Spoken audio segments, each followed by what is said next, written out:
Hello, good afternoon, everyone, and welcome to the Federal Communications Commission Disability Advisory Committee third term meeting, our fourth meeting of the current term, starting on October 14th, 2020, 1:33 p.m. Eastern Time. Welcome, everyone, and thank you for participating. I know everyone has lots of different commitments, but I appreciate your dedication to serving our communities and representing them here. My name is Isidore Niangabo. I am the president of National Black Deaf Advocates and also the co-chair for this committee. I will be one of our two co-chairs moderating and running the meeting. To start, I want to welcome Patrick Weber, the chief of the Consumer and Governmental Affairs Bureau. Thank you, Patrick. Welcome. Thank you, Isidore. And good afternoon, everyone, and welcome back, albeit virtually, for the fourth and final meeting of this term of the Disability Advisory Committee. Despite being in the middle of a pandemic, you have managed to produce not one, but two recommendations regarding the issues the Commission asked you to consider. One working group led by Christian Vogler of Gallaudet University and Heather York of VITAC will share for your consideration recommended best practices for the implementation and use of enhanced electronic newsroom technique, or ENT, and other technologies for captioning live television programming. The other working group, led by Timothy Cragen of US Access Board and Sam Joel of Level Access, will present a recommendation regarding best practices for creating audio description. The Commission deeply appreciates the working group's collaborative efforts in producing these valuable recommendations. On that note, I would like to thank each of you for your efforts during the past 2 years.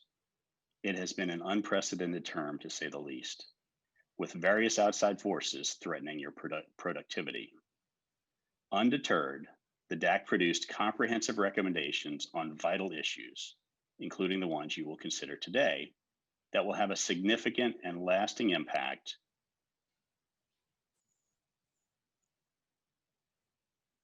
on accessibility policy for millions of Americans with disabilities. We look forward to our continued collaboration with each of your organizations to fulfill our mission of keeping all Americans, including those with disabilities, connected. Our ongoing work is even more important during these challenging times. I would also like to thank our DAC co-chairs, Isidore Niangabo of the National Black Deaf Advocates and Brian Scarpelli of ACT, the App Association, for their leadership during this term. As many of you know, last week, the Commission held a celebration in honor of the 10th anniversary of the 21st Century Communications and Video Accessibility Act, the CVAA, and Isidore and Brian participated in our virtual event. They highlighted how that groundbreaking statute has spurred enormous improvements in the accessibility of communications, products, and services. Again, thank you all for your service, your dedication, and your contributions to the recommendations you're presenting to the Commission today and throughout the entire term of this DAC. I wish you a very productive meeting of this last DAC meeting of this term. Thank you.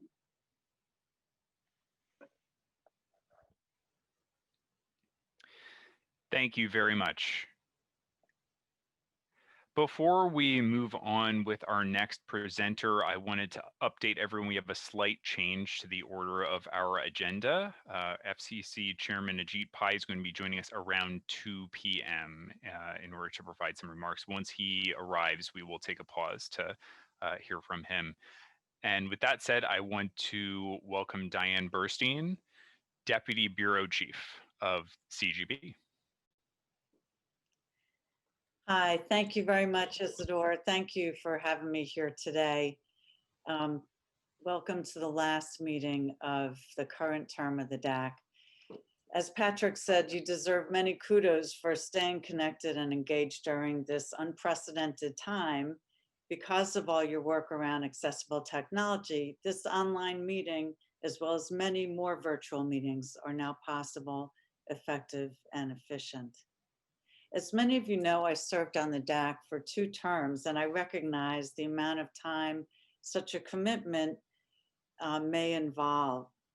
Please know that we fully appreciate your dedication and contributions, especially with this DAC work coming on top of your full-time jobs and various other responsibilities that have come with our work from home environment.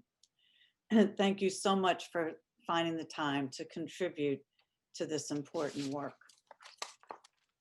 This DAC's group of diverse stakeholders has done an excellent job sharing their expertise with the goal of finding solutions to advance accessibility in the important areas of modern communications and video programming. We're grateful for your hard work and for the creativity and dedication that you brought to the tasks. Also, let's take a moment to recognize the efforts of the FCC staff who have facilitated the DAC full meetings and this virtual one, as well as the many working group meetings along the way, and who've contributed their time and assistance in ensuring the success of each of those meetings.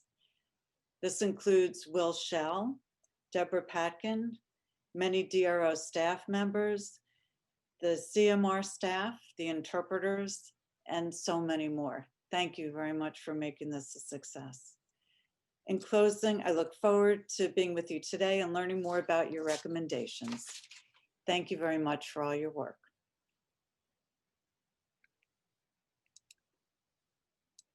Great, thank you.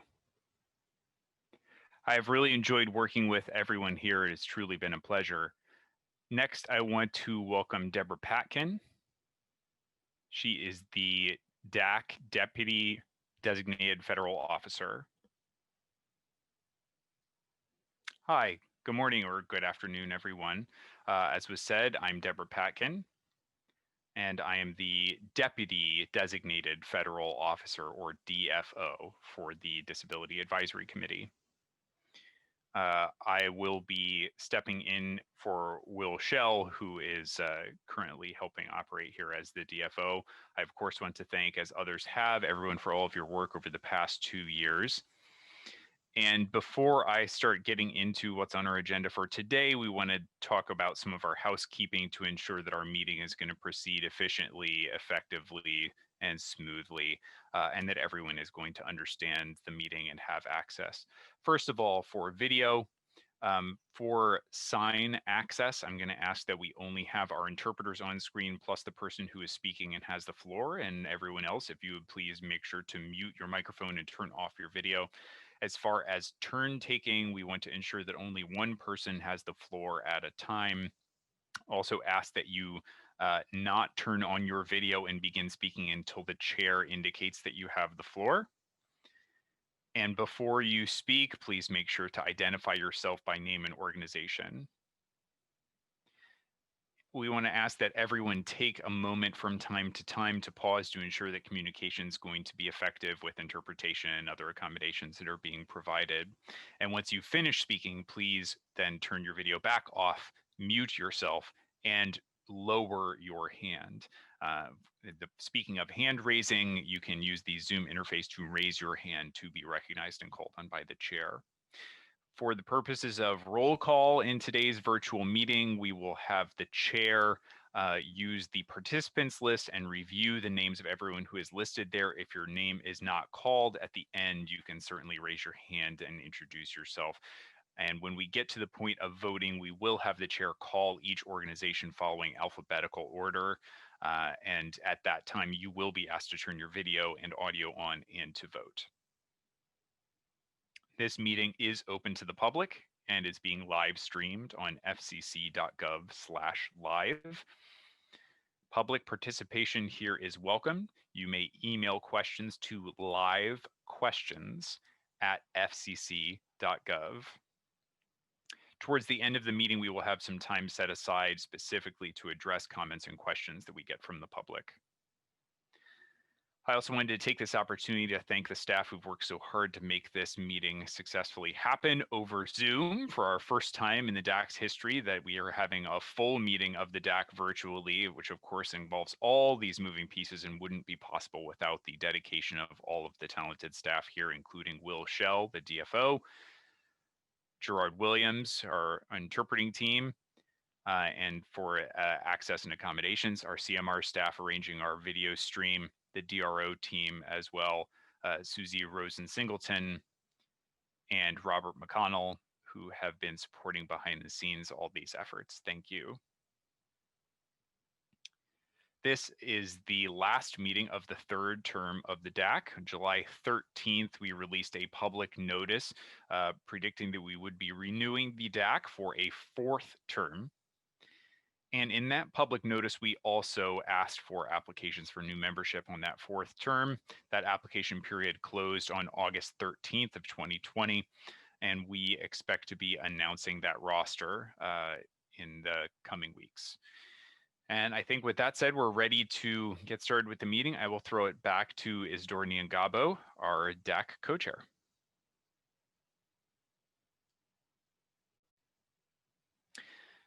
Thank you, Deborah. So today, I believe our meeting is going to proceed as normal. The only change that we have here is that when the chairman arrives, we will certainly turn the floor over to him. And as far as the agenda, we have these two recommendations, as was mentioned, for discussion and vote. And we're going to have some of our folks present some information from the DRO, updates on their various work. And today's meeting, we are going to have a split between myself and my co-chair, Brian Scarpelli. I'm going to moderate the second part of the meeting. We're going to have Brian moderate the first part prior to the break. Remember, please, those meeting instructions so that we can try to keep this meeting as accessible as possible. And for now, I think that we will begin with roll call. And again, we don't need anyone to show up on video or to unmute. I'm going to go through the participants list. If at the end of that list we have not called your name, please let me know and we'll make sure to get you down there.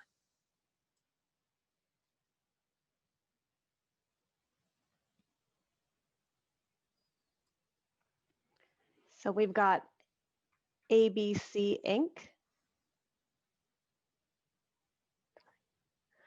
ACT, the App Association, co-chair Brian here.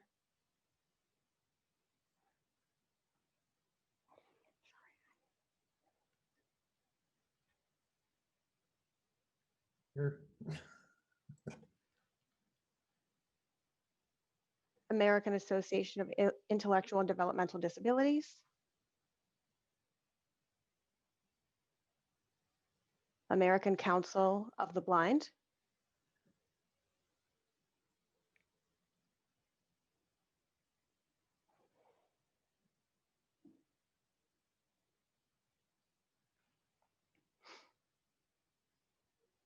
American Foundation for the Blind. Apple.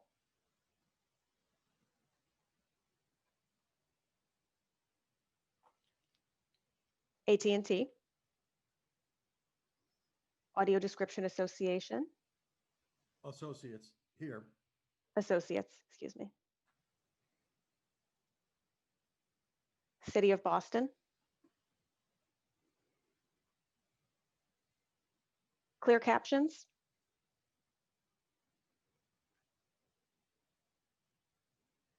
Comcast.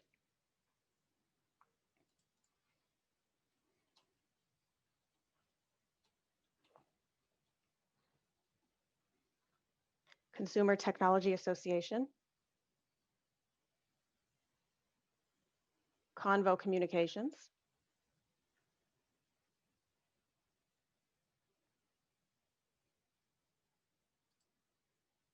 CSD VRS LLC. I'm here.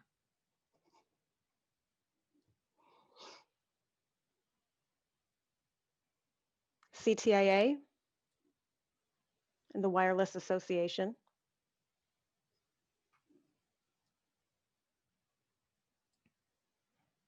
Deafblind Citizens in Action.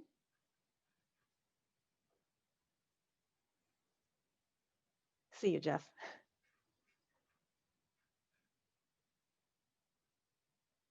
DeCapta.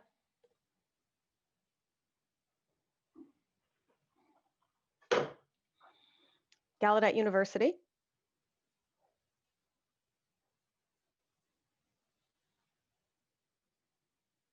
Hamilton Relay,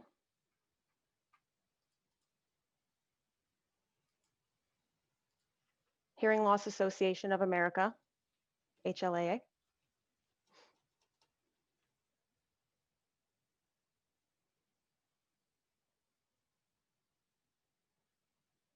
Level Access,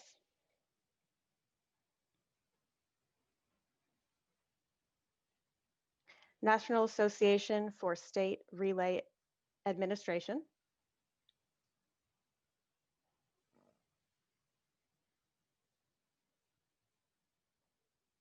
National Association of Broadcasters, National Association of the Deaf, NAD,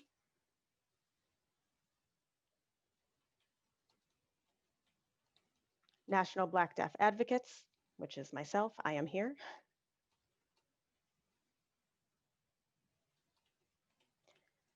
National Captioning Institute, Inc. Here.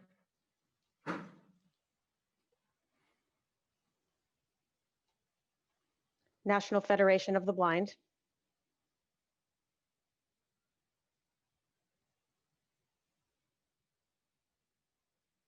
Rochester Institute of Technology, Center on Access Technology,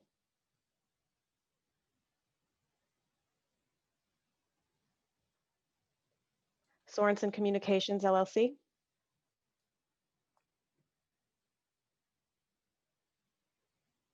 Telecommunications for the Deaf and Hard of Hearing, TDI,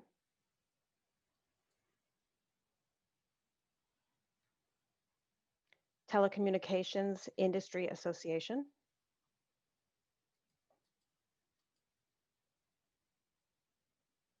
T-Mobile, USA,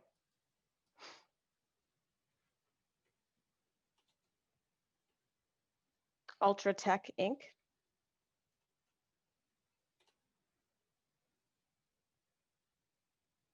Verizon Communications,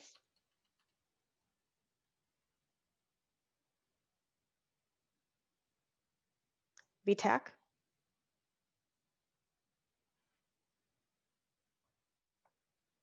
US Access Board,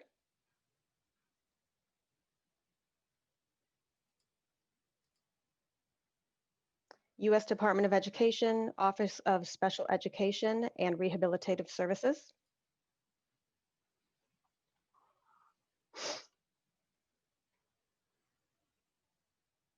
US Department of Homeland Security, Federal Emergency Management Association, or FEMA.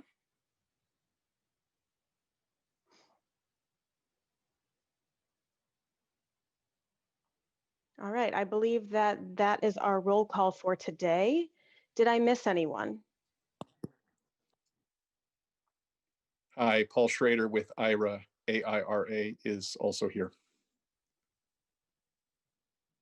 Hi, Maggie Nygren with AAIDD. I'm here.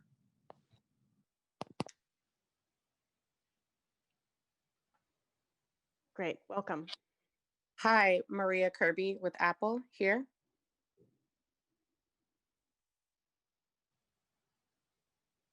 Okay, thank you. I think that that has covered everyone.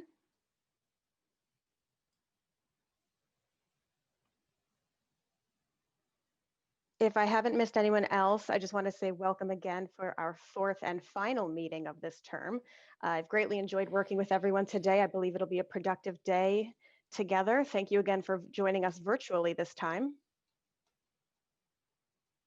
Hello, is it possible for you to confirm the last 3 or 4 people just to make sure you got all of us?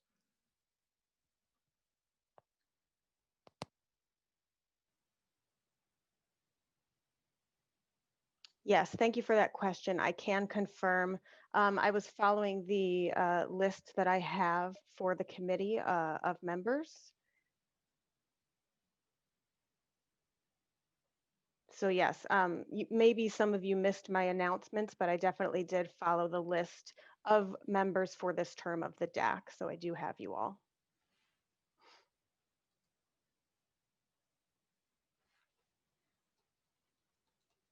All right, it seems that we're already 7 minutes ahead of our schedule.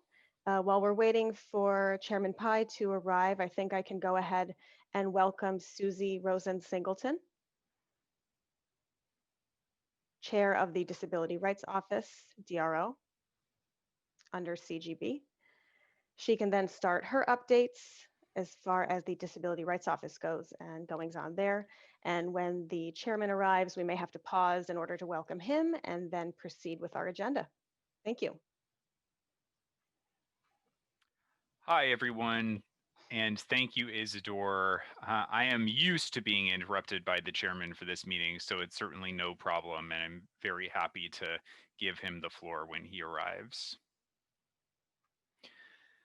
Okay, now I am happy to provide the Disability Rights Office updates since our last DAC meeting, which was February 26th.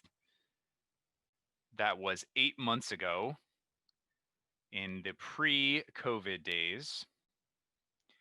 And now we are truly in our final meeting of this DAC term. It feels like a lifetime has passed in those 8 months. So much has been changing, and I really hope that you all and your loved ones are staying safe and healthy during this difficult time. Thank you, everyone, for being here and continuing to participate and engage on the DAC. Before we proceed with the updates, I wanted to get through a few critical shout outs before, in particular, given the times that we're facing. 3 important shout outs that I wanted to give. The first, July 26th, we celebrated the Americans with Disabilities Act 30th anniversary. Of course, you know, Title IV of the ADA authorized the FCC to regulate telecommunications relay services and help ensure functional equivalency in our country for telecommunications service access for people with disabilities who are eligible for those services. And of course, there are other titles in the ADA that have been critical in ensuring that we have access to the workplace, promotion, job retention, job interviews, recruitment, and so forth, getting equal access to local government services, as well as private programs as well, places of public accommodation, such as hotels, private doctors, private schools, etc.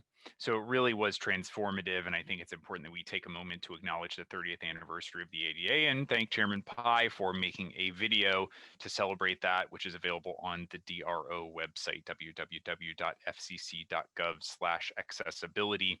On our homepage, you will see a video that includes a CDI signing and interpretation of his message as well. The second big shout out is for the 10th anniversary of the CVAA. You've heard from some of our previous speakers about the importance of the CVAA.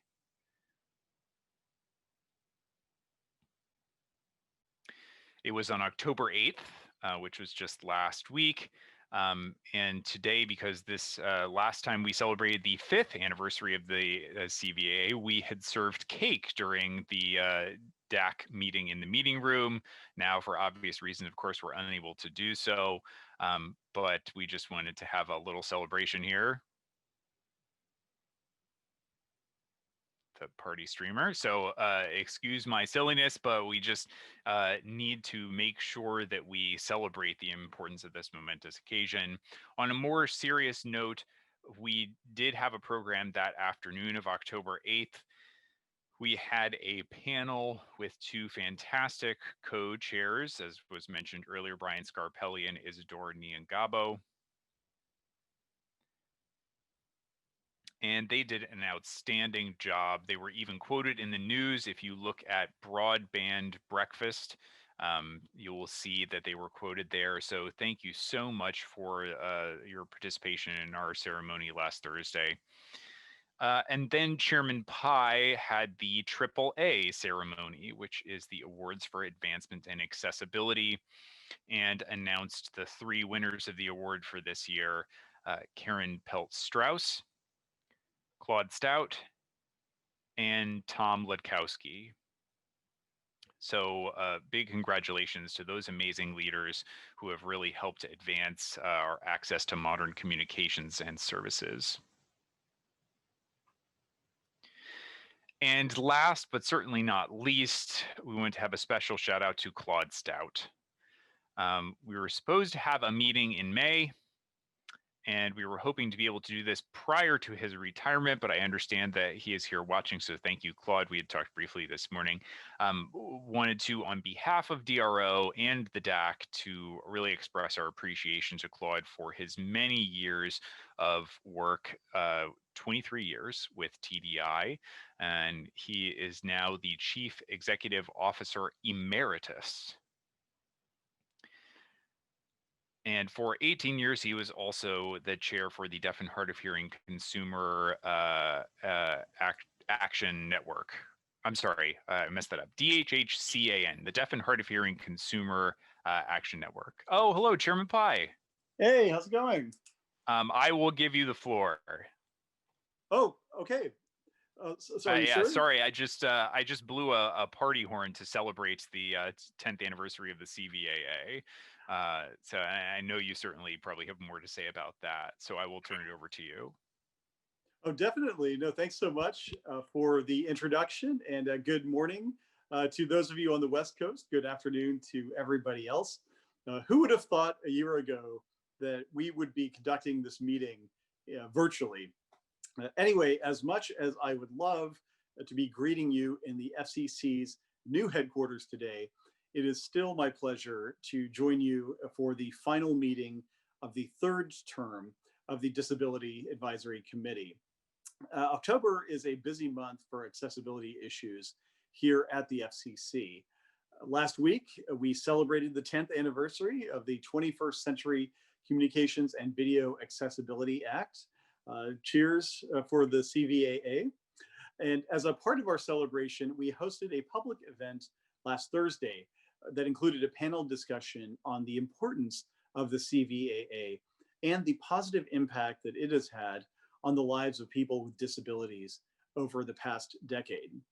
The committee co-chairs, Isidore Nyangabo and Brian Scarpelli, participated on this panel, and they were the stars of the show, providing real-life accounts of the CVAA in action. I hope that people were able to watch that panel, as well as the Chairman's Awards for Advancement in Accessibility, or the Chairman's AAA. As part of the Chairman's AAA, we honored 3 exceptional people, well known to the members of this committee, who have done so much in their careers to advance the cause of accessibility in telecommunications and media. The FCC's own Karen Peltz-Strauss, recently retired, but I still think of her as part of our family. Also, Claude Stout, the longstanding leader of TDI, and also Tom Ludkowski from Comcast, who also has done great work for the company and for those with disabilities. Now, later this month, the FCC will take up a report and order expanding our audio description requirements to an additional 10 designated market areas each year for the next 4 years. And as this committee recommended last year, we will aim to modernize the FCC's terminology in this area to use the term audio description rather than video description. And of course, today at the committee meeting, you will be considering 2 important recommendations on best practices that will promote accessibility to video programming, something that is ever more important during the pandemic. Now, I want to say personally that I appreciate all of the work that the Disability Advisory Committee has done over this term to give us as many recommendations as possible in so many different areas. I know that this has been a significant investment of time and effort on your part, but I want to let you know that the effort has not been in vain. The FCC very much values your advice. And so as we say farewell to the current term, I want to take a little time to commend each of you for your participation and your counsel over the last 2 years. In particular, I would like to acknowledge the Disability Advisory Committee co-chairs, once again, Isidore Nyangabo of National Black Deaf Advocates, and Brian Scarpelli of ACT, the App Association. They deserve special recognition for their dedication and leadership. I think managing an advisory committee requires you to wear a number of different hats. Number one, a traffic cop to make sure that everybody takes turns. Number two, a general who is able to manage the agenda and the time. Number three, a diplomat who can deal with the inevitable differences of opinion that people can have. And number four, a host who can provide a welcoming and collegial atmosphere. And I think it's safe to say that our co-chairs have fulfilled each of these four roles very well in their leadership of the committee. I also want to acknowledge the chairs of the working groups, where much of the hard work of the Disability Advisory Committee takes place. Zenab Al-Kebsi, the chair of the Real-Time Text Integration with Video Relay Services Working Group. Carl Richardson, chair of the Television Guide Listings of Video Described Programs Working Group. Lise Hamlin and Mike Strecker of the IPCTS User Database Registration Working Group. Christian Vogler and Heather York of the Access to Live Programming Working Group. And Timothy Cregan and Sam Yale of the Audio Description Quality Working Group. Each of these working groups was handling a challenging issue or issues and had different perspectives to contend with, and yet each of them managed to lead the group toward consensus. That is not an easy thing on many of these issues. And so my gratitude for the work that they did on these important working groups and on the overall committee. Last but certainly not least, I want to thank the FCC staff, in particular the staff of the Consumer and Governmental Affairs Bureau, for all of the behind the scenes work to allow the Disability Advisory Committee to run seamlessly, including our designated federal officer, Will Schell, and the deputy designated federal officer, Deborah Patkin. In addition, I want to thank our intrepid interpreter. For many years, I have put him through his paces and made life very difficult for him by speaking quickly. But it is my hope that I have matured in my old age and slowed down the pace a little bit to give him a chance to catch up. But anyway, I want to look forward to continued collaboration among all of our stakeholders, which has led to so much productive work and positive outcomes for American consumers. Best of luck with your meeting today. And thank you again for all that you do for the American people. I really, really appreciate it. Thank you.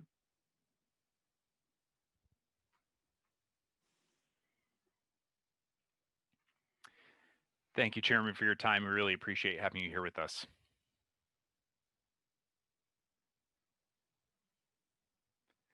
Always an inspiration to work with you, and thank you for all of your leadership and working with all of us over time.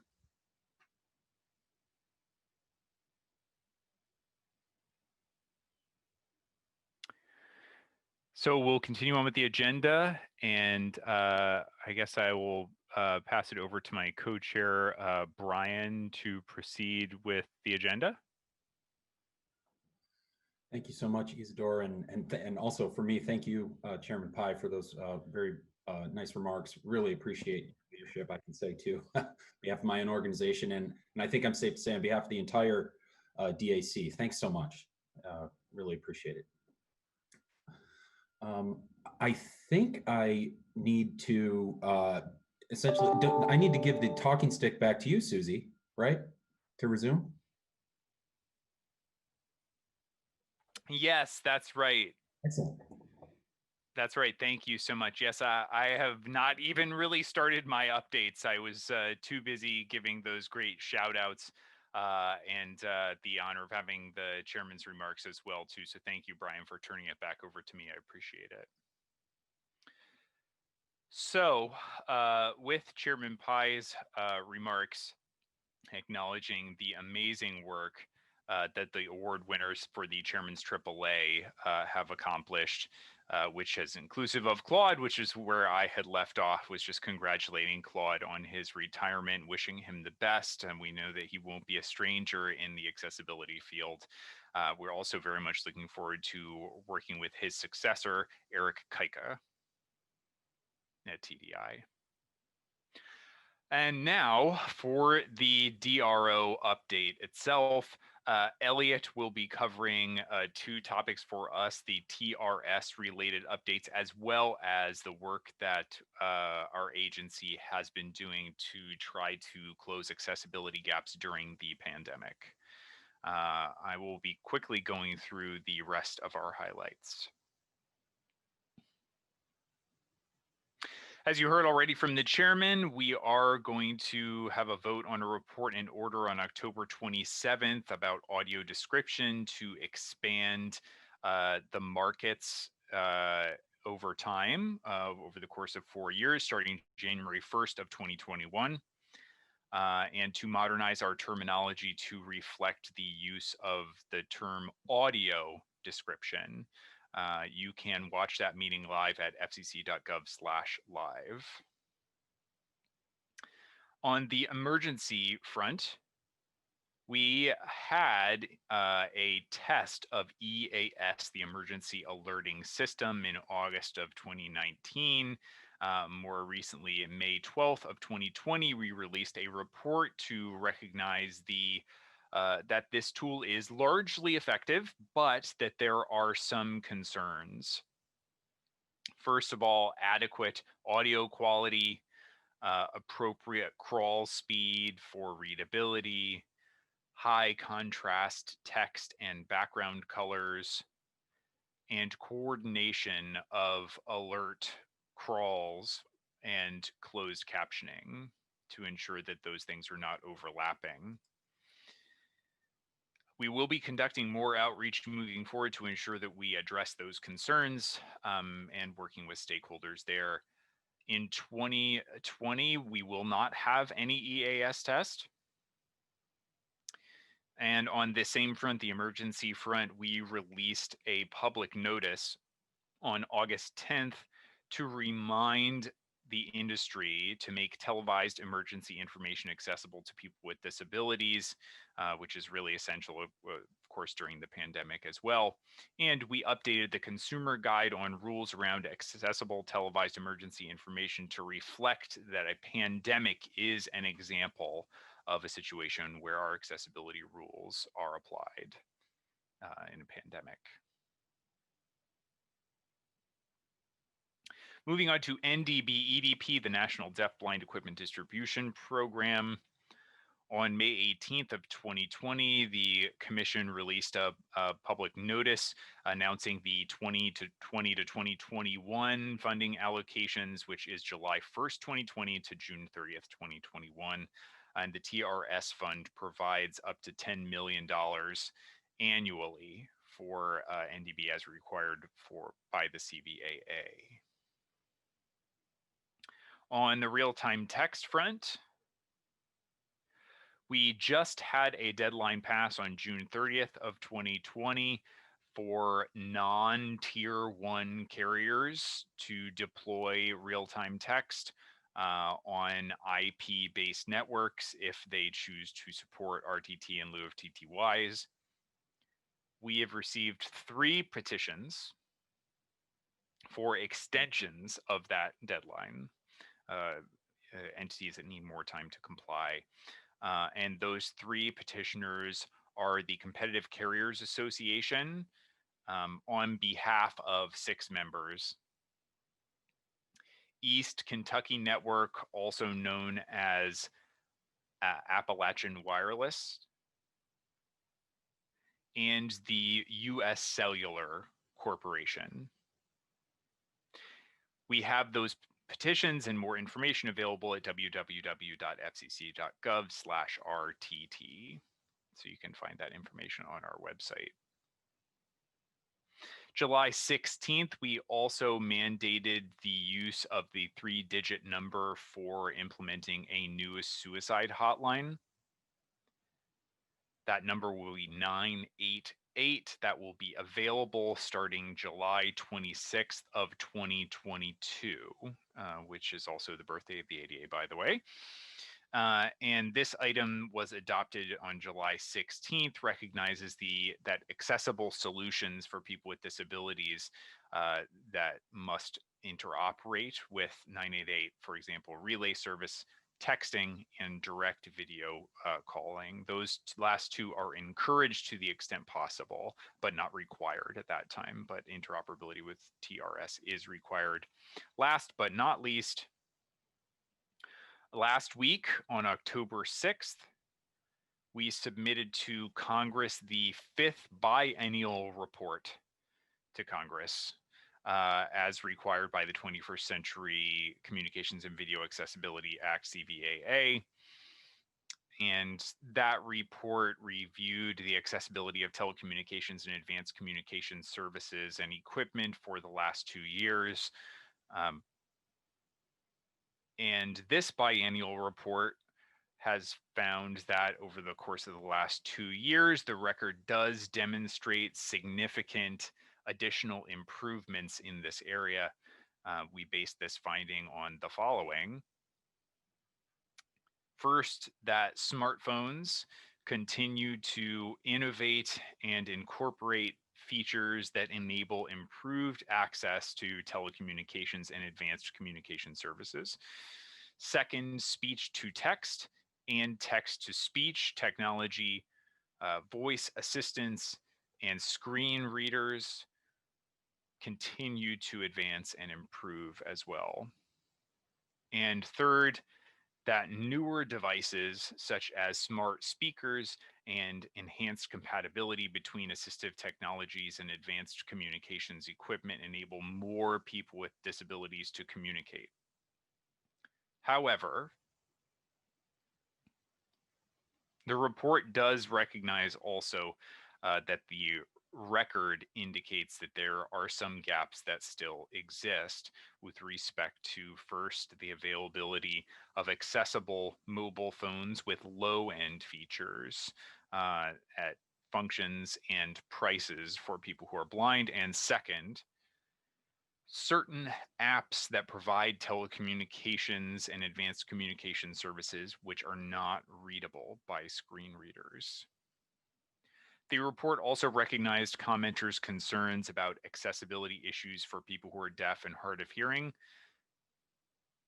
video calling and conferencing, video games, and virtual and augmented reality services. That report can be found at www.fcc.gov/accessibility, which is our website. Just click there on the word CVAA, which will bring you to a subpage with all of our historical reports that have been submitted to Congress. Now, without further ado, I would like to welcome Elliot Greenwald, our DRO Deputy Chief, who will be sharing information about TRS, updates and the efforts of the Commission to address accessibility concerns during the pandemic, not just in TRS, but also in captioning.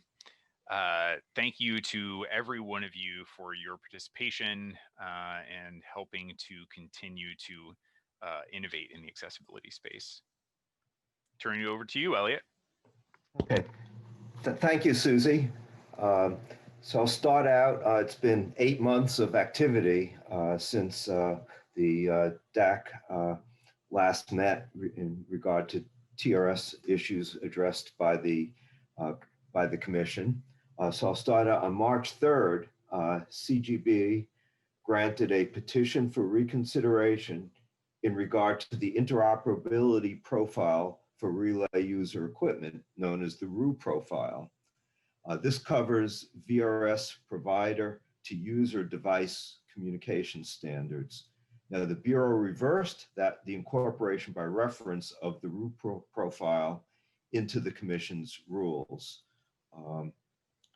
However, the VRS provider interoperability profile, which covers VRS provider to provider communication standard, remains in effect. And then, of course, that was about the time that the COVID pandemic was becoming a problem in the United States, and we quickly pivoted to addressing a number of issues to keep access to telecommunications available during the pandemic.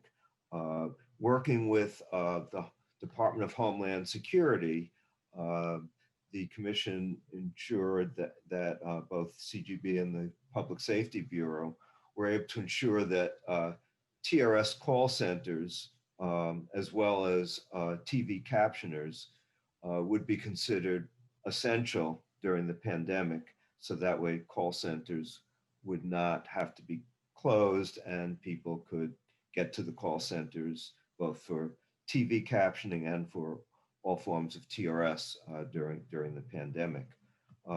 We also waived a number of rules to keep TRS operational during the pandemic. On March 16th, CGB waived a number of rules to ensure continued services that increased demand levels that occurred during the pandemic. This included speed of answer requirements for all forms of TRS except for VRS. We also waived a number of at-home VRS call handling rules. Provisions regarding emergency call handling rules for IP relay, as well as the 4-week limit on the use of VRS when traveling out of the US to be able to make calls to the US.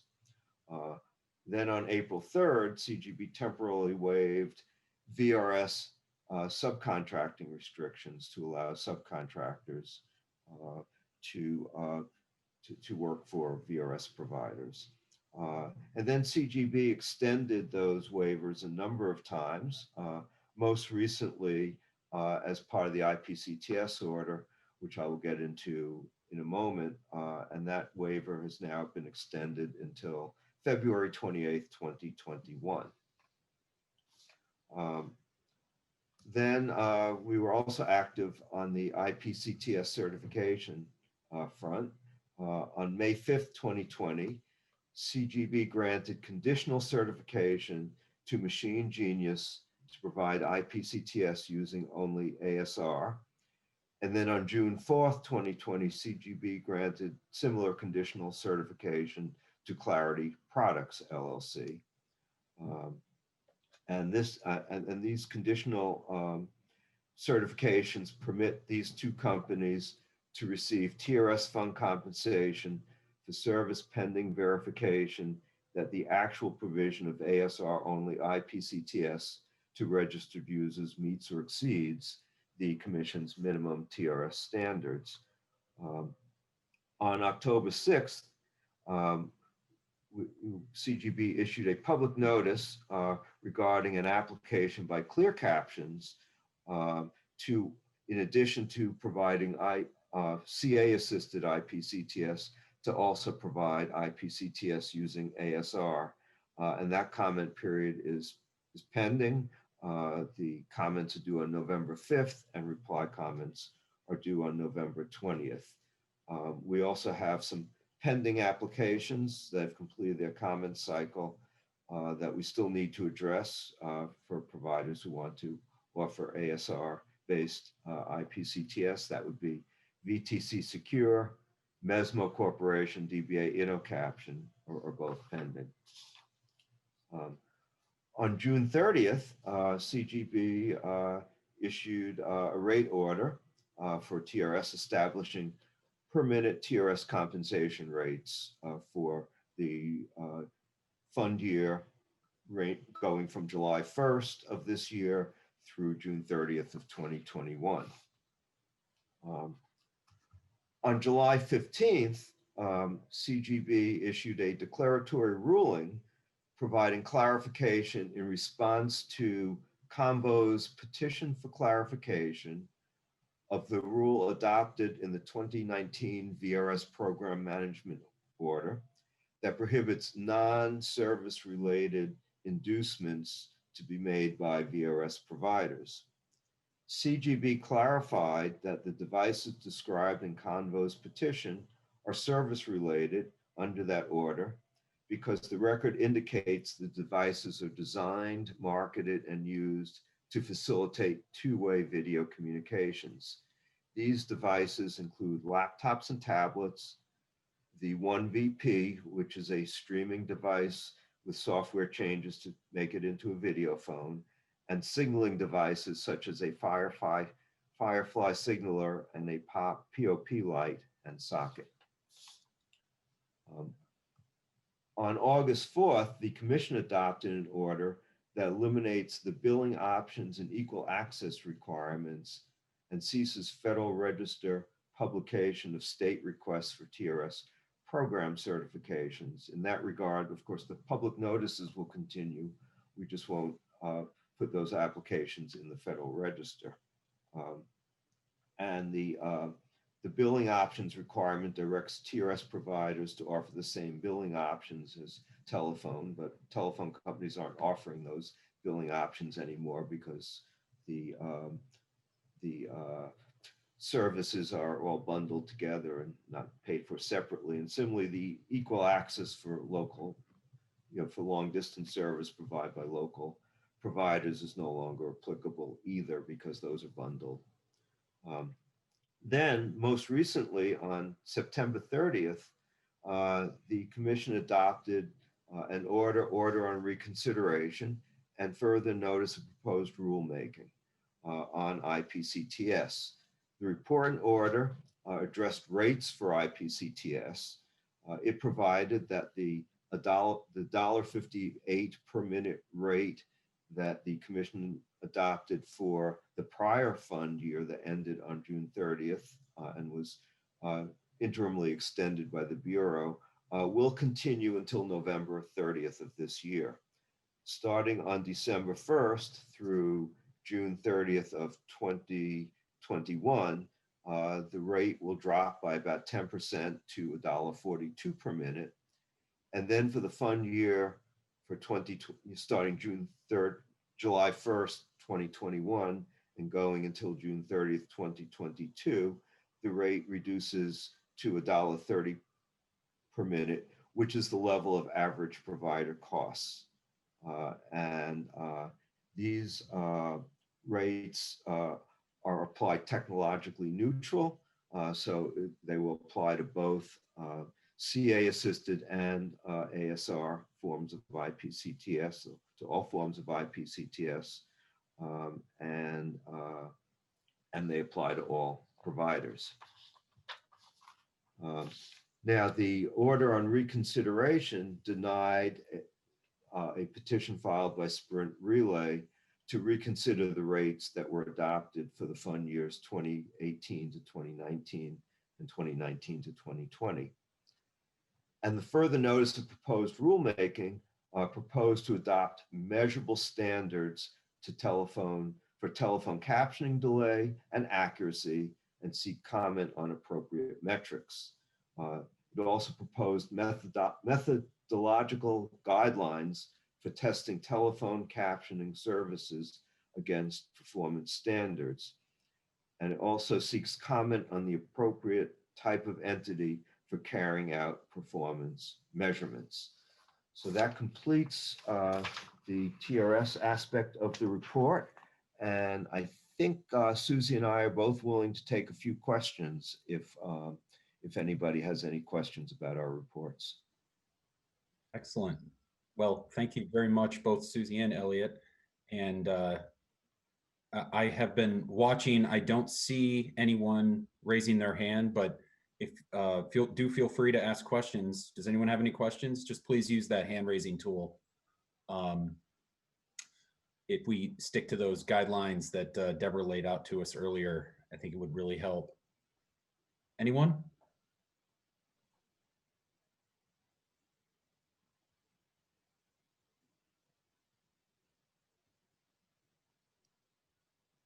Okay, I don't think that there are any questions.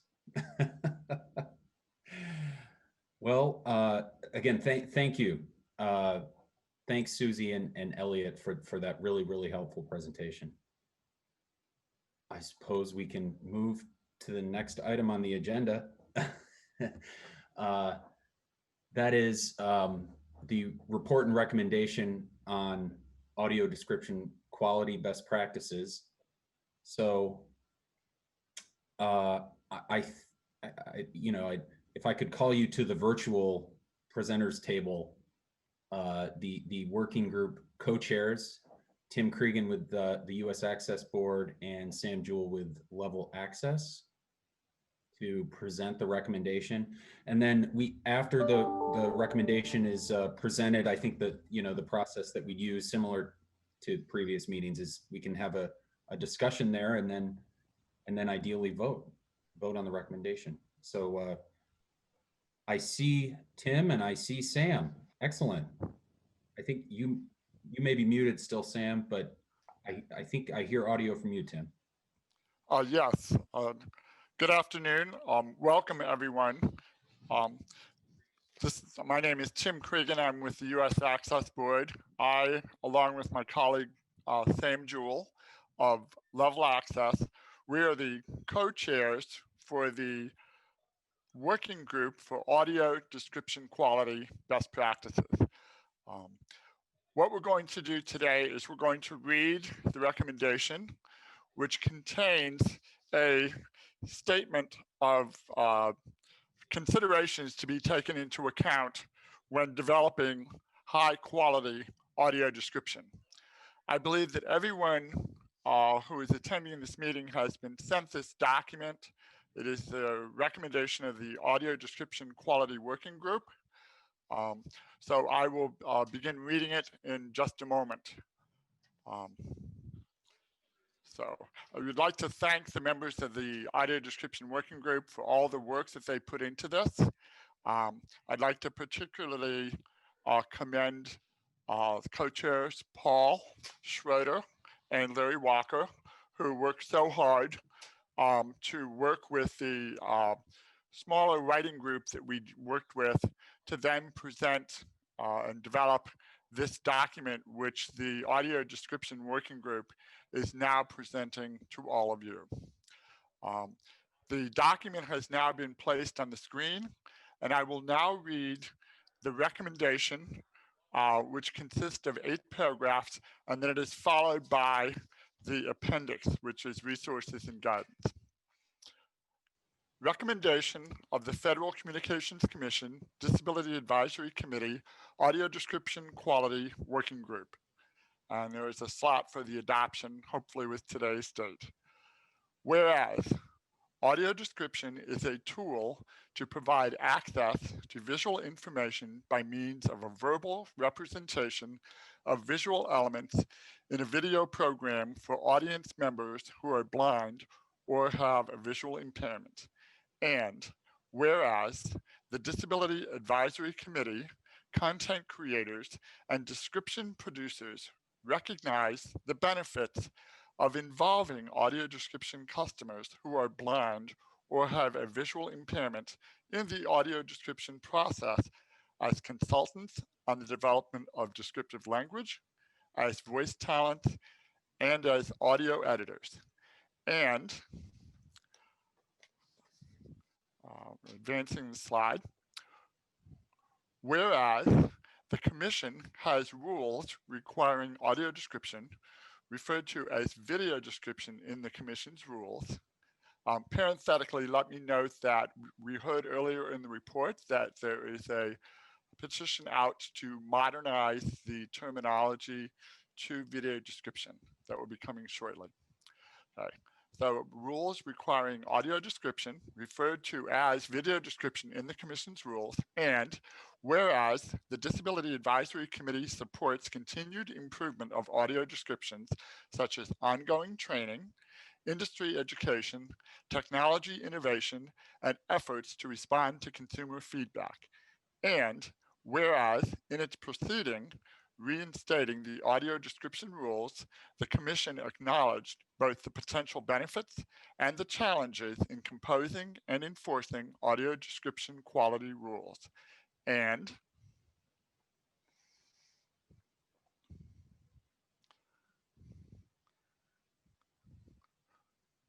whereas concerns have been raised regarding whether audio description quality standards are consistent with the First Amendment to the U.S. Constitution, as the FCC inquired in the March 2011 Notice of Proposed Rulemaking.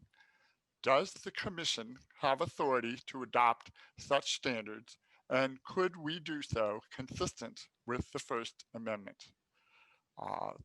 The NPRM is called Video Description, Implementation of the 21st Century Communications and Video Accessibility Act of 2010, MB docket number 1143. And whereas the Commission has tasked the DAC with developing guidance on best practices regarding the universal tenets of the composition of audio description, period.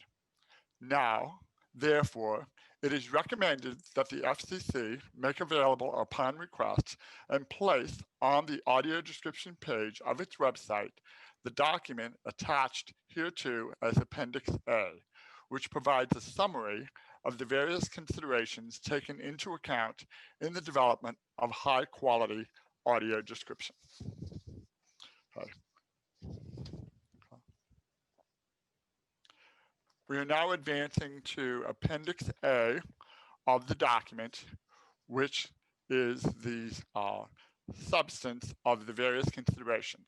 This is the material that was developed by the Audio Description Quality Working Group.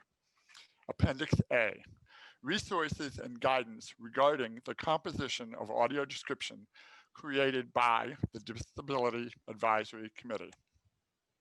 Audio description is a tool to provide access to visual information by means of a verbal representation of visual elements in a video program for audience members who are blind or have a visual impairment.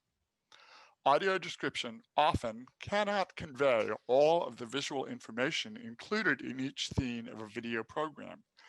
Therefore, content creators and audio describers necessarily make choices to prioritize the information ultimately included in the description. Those choices seek to convey the intent of the program's creator with the goal of providing audiences description that illustrates the visual elements of a story in a manner that provides a comparable experience to that of sighted viewers. The next section gives a little background.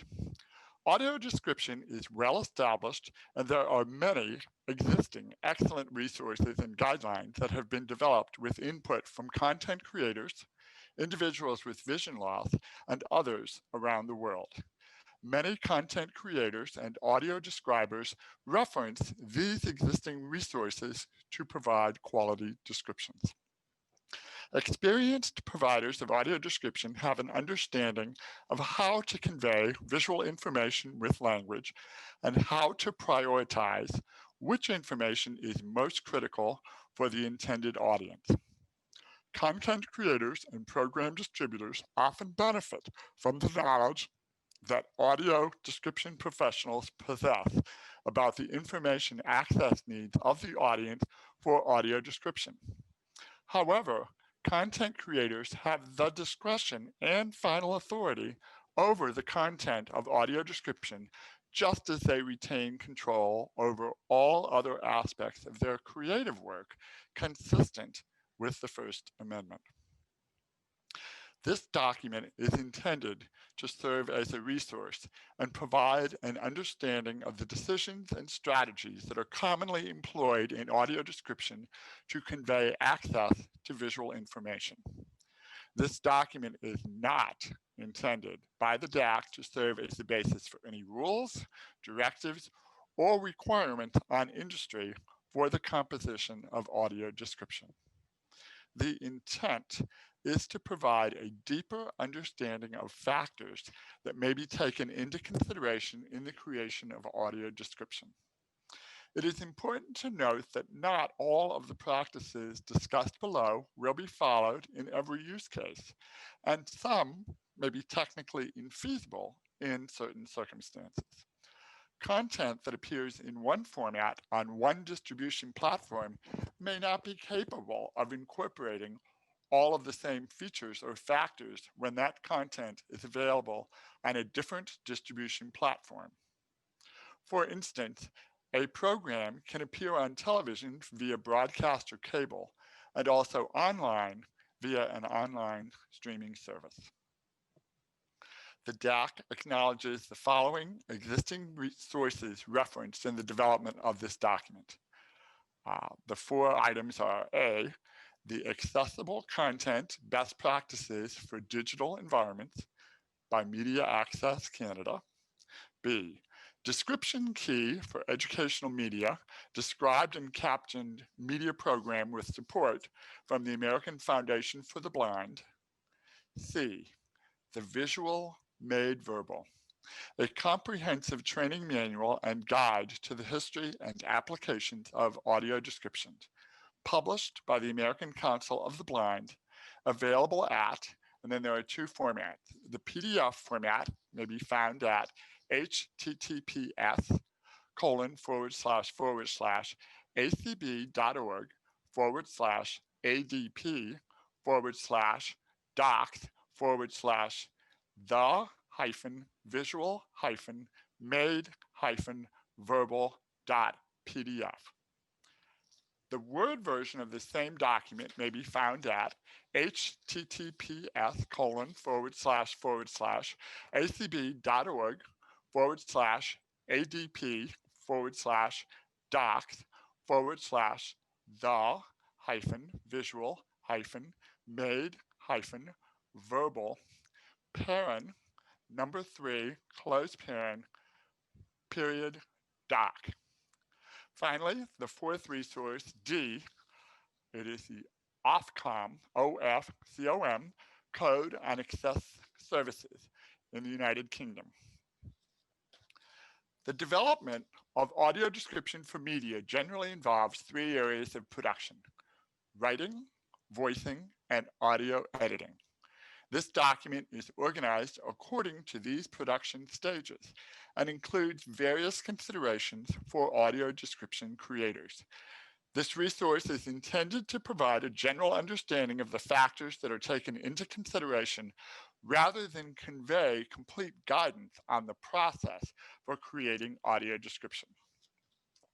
First section, writing. The writer of audio description, otherwise known as the describer is a highly trained professional who specializes in translating visual information into a descriptive text. The describer analyzes the visual content, prioritizes the important visual elements, and describes those elements that will provide an experience that is comparable to that of the sighted viewer. The describer must do all of these things while taking into account the preferences of and direction from the content creator. The final script for the audio description will be a product of this process. Some of the factors that the describer may weigh during the creation of the script include how to adhere to the content creator's intent, how the visual elements of a program intersect with dialogue and the sound score, and how to identify key visual elements in the program. When identifying key visual elements for the script, the describer aims to cull from all the visual content with the goal of selecting the elements that will provide a compelling description of the scene, while also providing a comparable experience to that of a sighted viewer. Some examples of visual elements that a script may describe include facial expressions, body language and gestures, including nudity, visual comedy and sight gags, dance or other movements, visual actions, including sexual acts, violence, etc., clothing, multimedia effects and lighting, settings and scene changes, individual characteristics as relevant to the content. Example gratia, skin color, height, age, disability, etc. text or on-screen graphics, including titles, credits, captioned and/or subtitled translations of a foreign language, time of day, period of history, or location. Note, the above list is not intended to be exhaustive, nor does it imply that all of these elements must be described in each and every circumstance. Describers strive to be clear, concise, conversational, and use familiar terms in a manner that is consistent with the content and vocabulary of the program. A describer also may provide a technical term if relevant to the content of the program, or consider the appropriateness of using slang or jargon. Describers also consider the proper structure to use in describing a program, such as present tense or past tense, or active voice or passive voice. In the same vein, the describer may choose to describe material in the third person to convey neutrality and non-interference, if doing so is appropriate. The next category to be considered is voicing. Generally, voicers are selected with the goal to voice audio descriptions in a manner that is consistent with the nature and tone of the material being described. Voicers are expected to speak clearly and at a rate that can be understood. Some of the artistic choices the voicer makes in order to reflect the nature and tone of the material include the pace and tempo of the description, inflection, pauses, phrasing, energy, and volume. In addition, voicers also seek to convey accurate pronunciation. The program producer may include an audio file or transliterations to help the voicer know how to pronounce unusual names or multisyllabic words. Finally, the third category, audio editing. The following material illustrates some of the technical factors that are considered in providing audio description that are appropriate for the needs of the intended audience and that matches, insofar as possible, the audio quality of the accompanying video program. An important resource for detail on broadcast television technical capabilities and description can be found in sections 3 and 4, pages 8 to 21, of the final report of the FCC's Video Programming Access Advisory Committee, dated April 9th, 2012, available at https://docs.fcc.gov/public/attachment/A1.pdf. Generally, the audio specifications of the audio description track follow the specs of the network and/or distributor. The goal of audio editors is to achieve audibility to the extent reasonable and consistent with the judgment of the audio description author and content producer that does not substantively interfere with the dialogue or other critical program audio. Some of the factors that audio editors may take into account include media product to be described, e.g. mixed versus unmixed, and delivery method.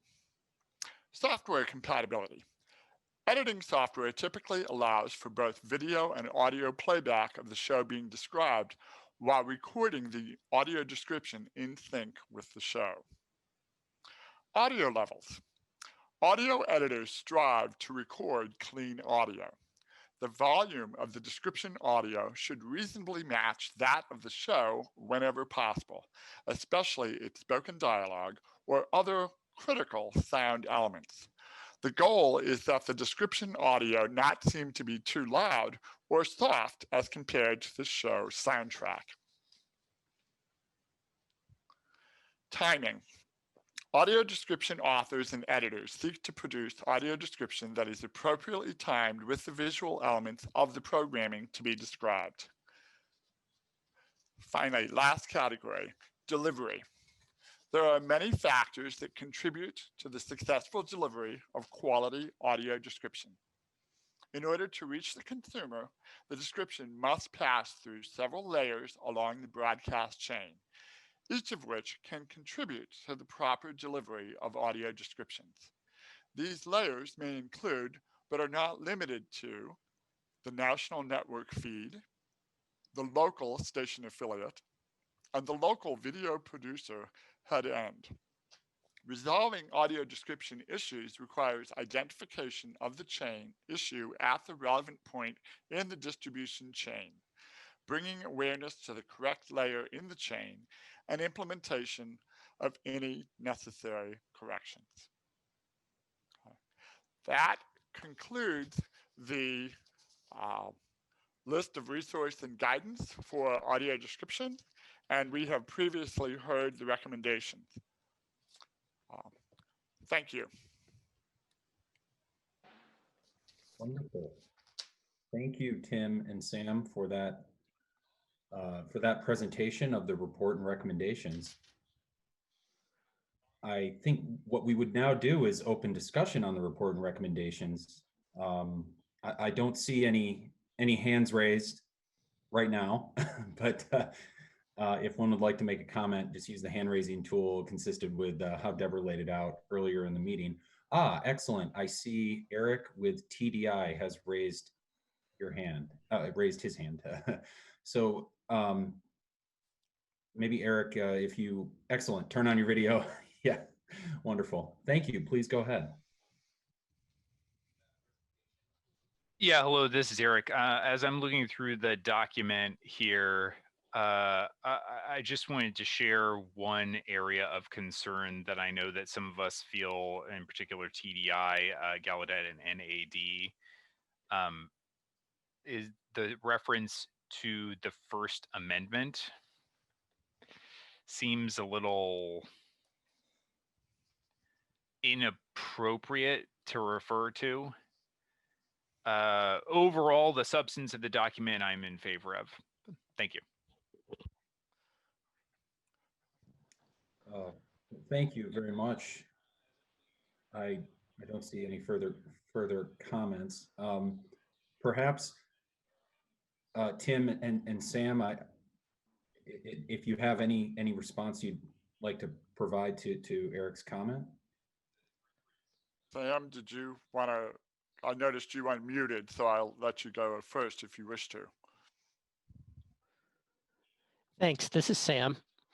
With respect to the First Amendment reference, the document reflects the interests and viewpoints and desires of many different stakeholders, including those of consumer and those of industry. And we have arrived at consensus language between all of the parties at the table, which reflects their desires to ensure that the quality of audio description improves while not infringing upon the First Amendment rights of broadcasters and content producers. And this was the language that we arrived at, which satisfied the interests of all of the members of the working group. And so that's why the language is written as it is currently.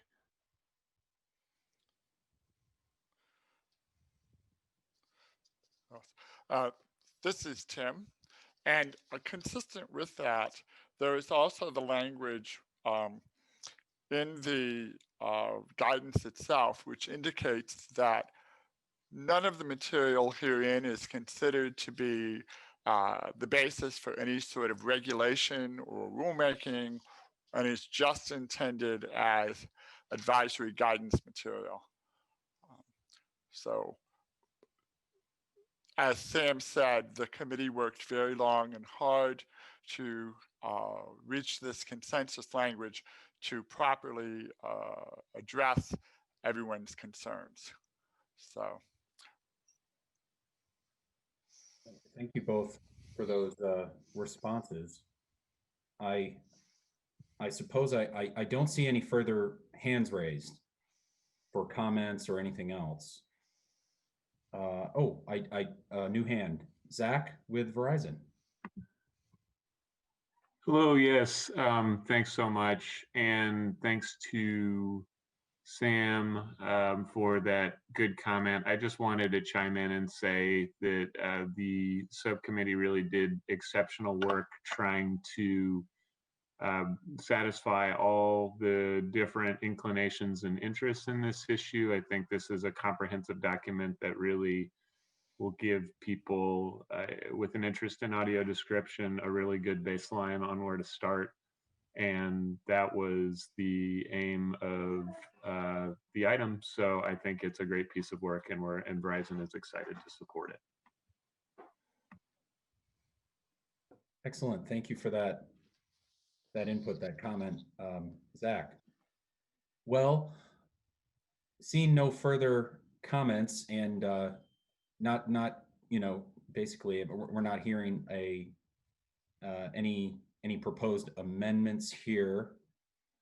I think the rules would have a motion be made for a vote on this report and recommendations. Oh, I see. I apologize, Deborah. I see you raising your hand there.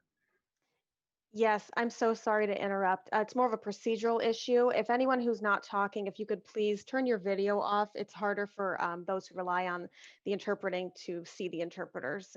So anyone who is not speaking at the present moment, if you could turn your videos off. Thank you.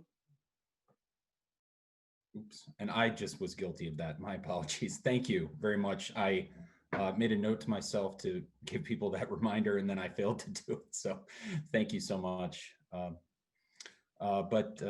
Yes, so no further comments. Again, I seen no further hands raised, no further comments. I believe what we need to do here is if there could be a motion to vote on this and then that motion be seconded, then we can hold the vote. And I should mention too that another logistical note for the votes, I would call each organization individually in alphabetical order, one by one. And when people vote, much like when one would be making a comment, that they turn on their video and audio to vote. Also, I'd note that there are, as folks probably realize, but just to reinforce, there are 3 members of the DAC who are ex officio members. There are other parts of the government, that is the U.S. Access Board, the Department of Transportation, and DHS, FEMA.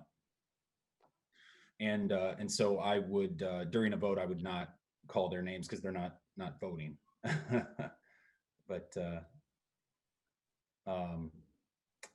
and for the folks during the roll call there who chimed in to make sure that they were included in the roll call, don't worry, you're included in the roster list that I have to read for a vote. Oh, I do see another hand raised, Josh with NAB.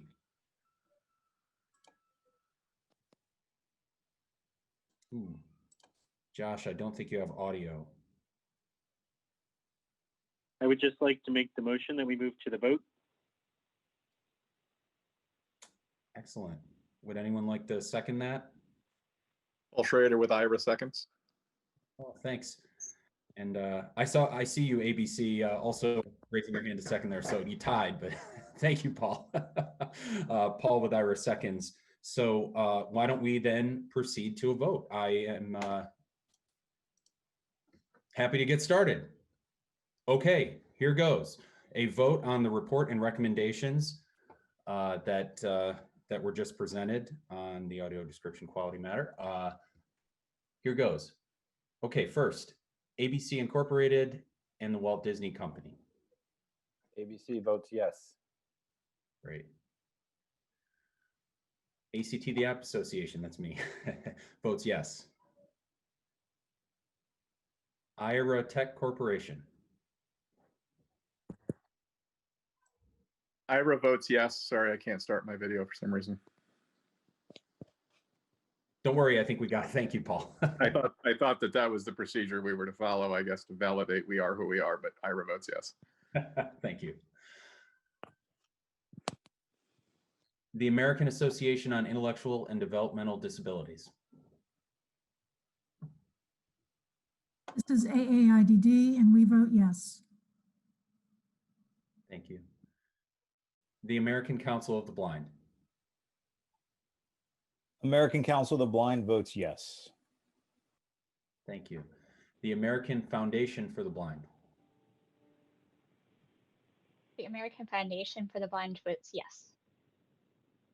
Thank you. Apple. Apple votes yes. Thanks. AT&T. AT&T votes yes. Great. Next, Audio Description Associates, LLC. Audio Description Associates votes yes. Okay. City of Boston. City of Boston votes yes. Thank you. Clear Captions. Clear Captions votes yes. Great. Comcast. Comcast NBC Universal votes yes. Great. Consumer Technology Association. Consumer Technology Association votes yes. Great. Convo Communications. Convo Communications votes yes. Thank you. CSDVRS. CSD-VRS votes yes. Great. Next is CTIA, the Wireless Association. Hi, CTIA votes yes. Great. Deafblind Citizens in Action.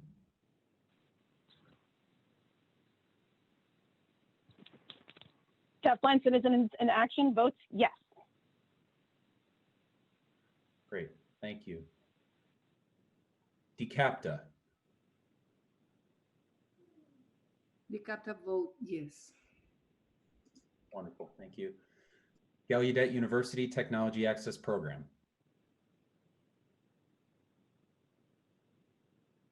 Gallaudet University Technology Access Program votes yes. Thanks. Hamilton Relay. Hamilton Relay votes yes. Hearing Loss Association of America. Hearing Loss Association of America votes yes. Great. Level Access. Level Access votes yes. Thank you. National Association for State Relay Administration.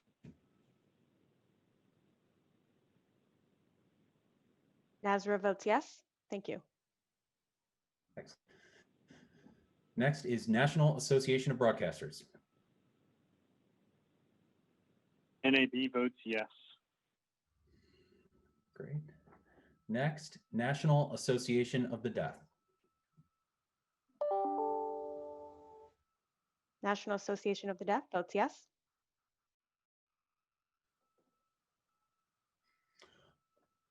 Wonderful, thank you. National Black Deaf Advocates.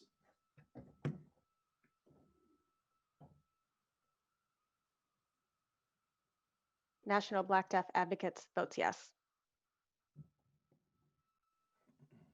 Excellent. National Captioning Institute. National Captioning Institute votes yes. Great. National Federation of the Blind.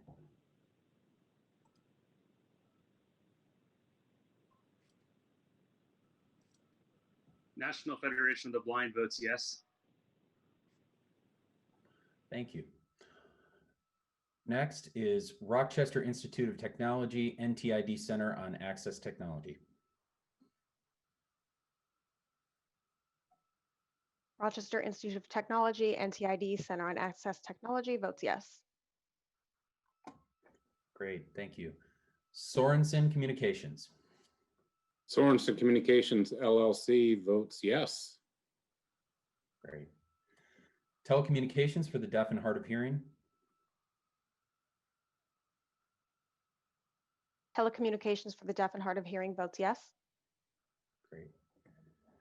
Telecommunications Industry Association.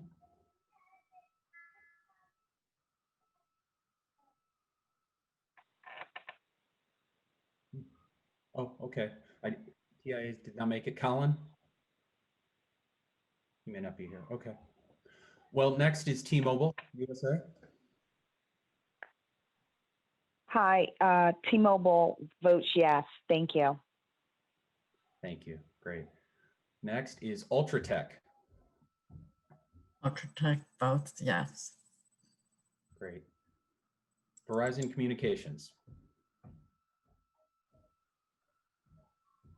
Verizon votes yes. Great, thanks. And finally, Vitac.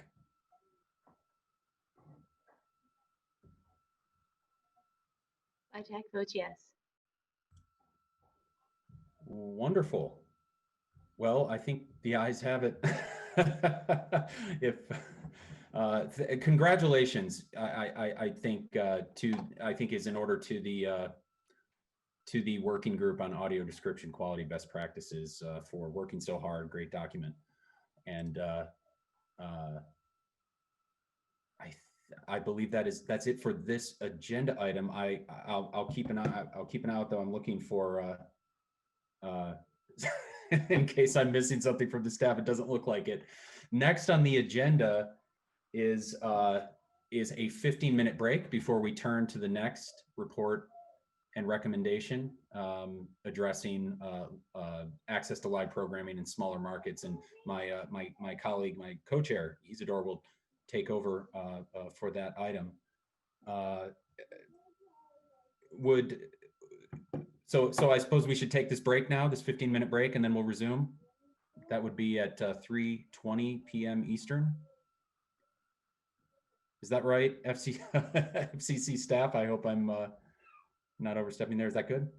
Yes, if I've done my math correctly, you are correct. Great. 3:20. 3:20 p.m. Thank you all, and we'll resume soon.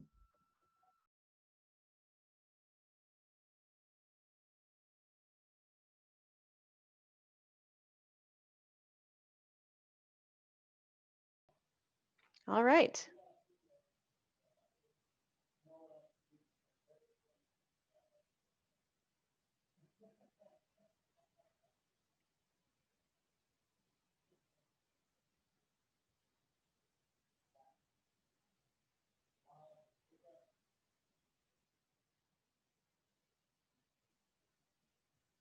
All right. Thanks, everyone. Welcome back from break. We've gotten through the first half of our meeting today, and we're going to go ahead and proceed with the report and recommendation regarding best practices for access to live programming in smaller markets. And we've got two chairs for this group, Christian Vogler from Gallaudet University, as well as Heather York from Vitac. So I will turn it over to them to present the recommendation. We will then have discussion, move to a vote, and I will go through our roll call again through our roster in order to make that vote happen. So I would welcome either Christian or Heather to come online, and I will turn it over to them.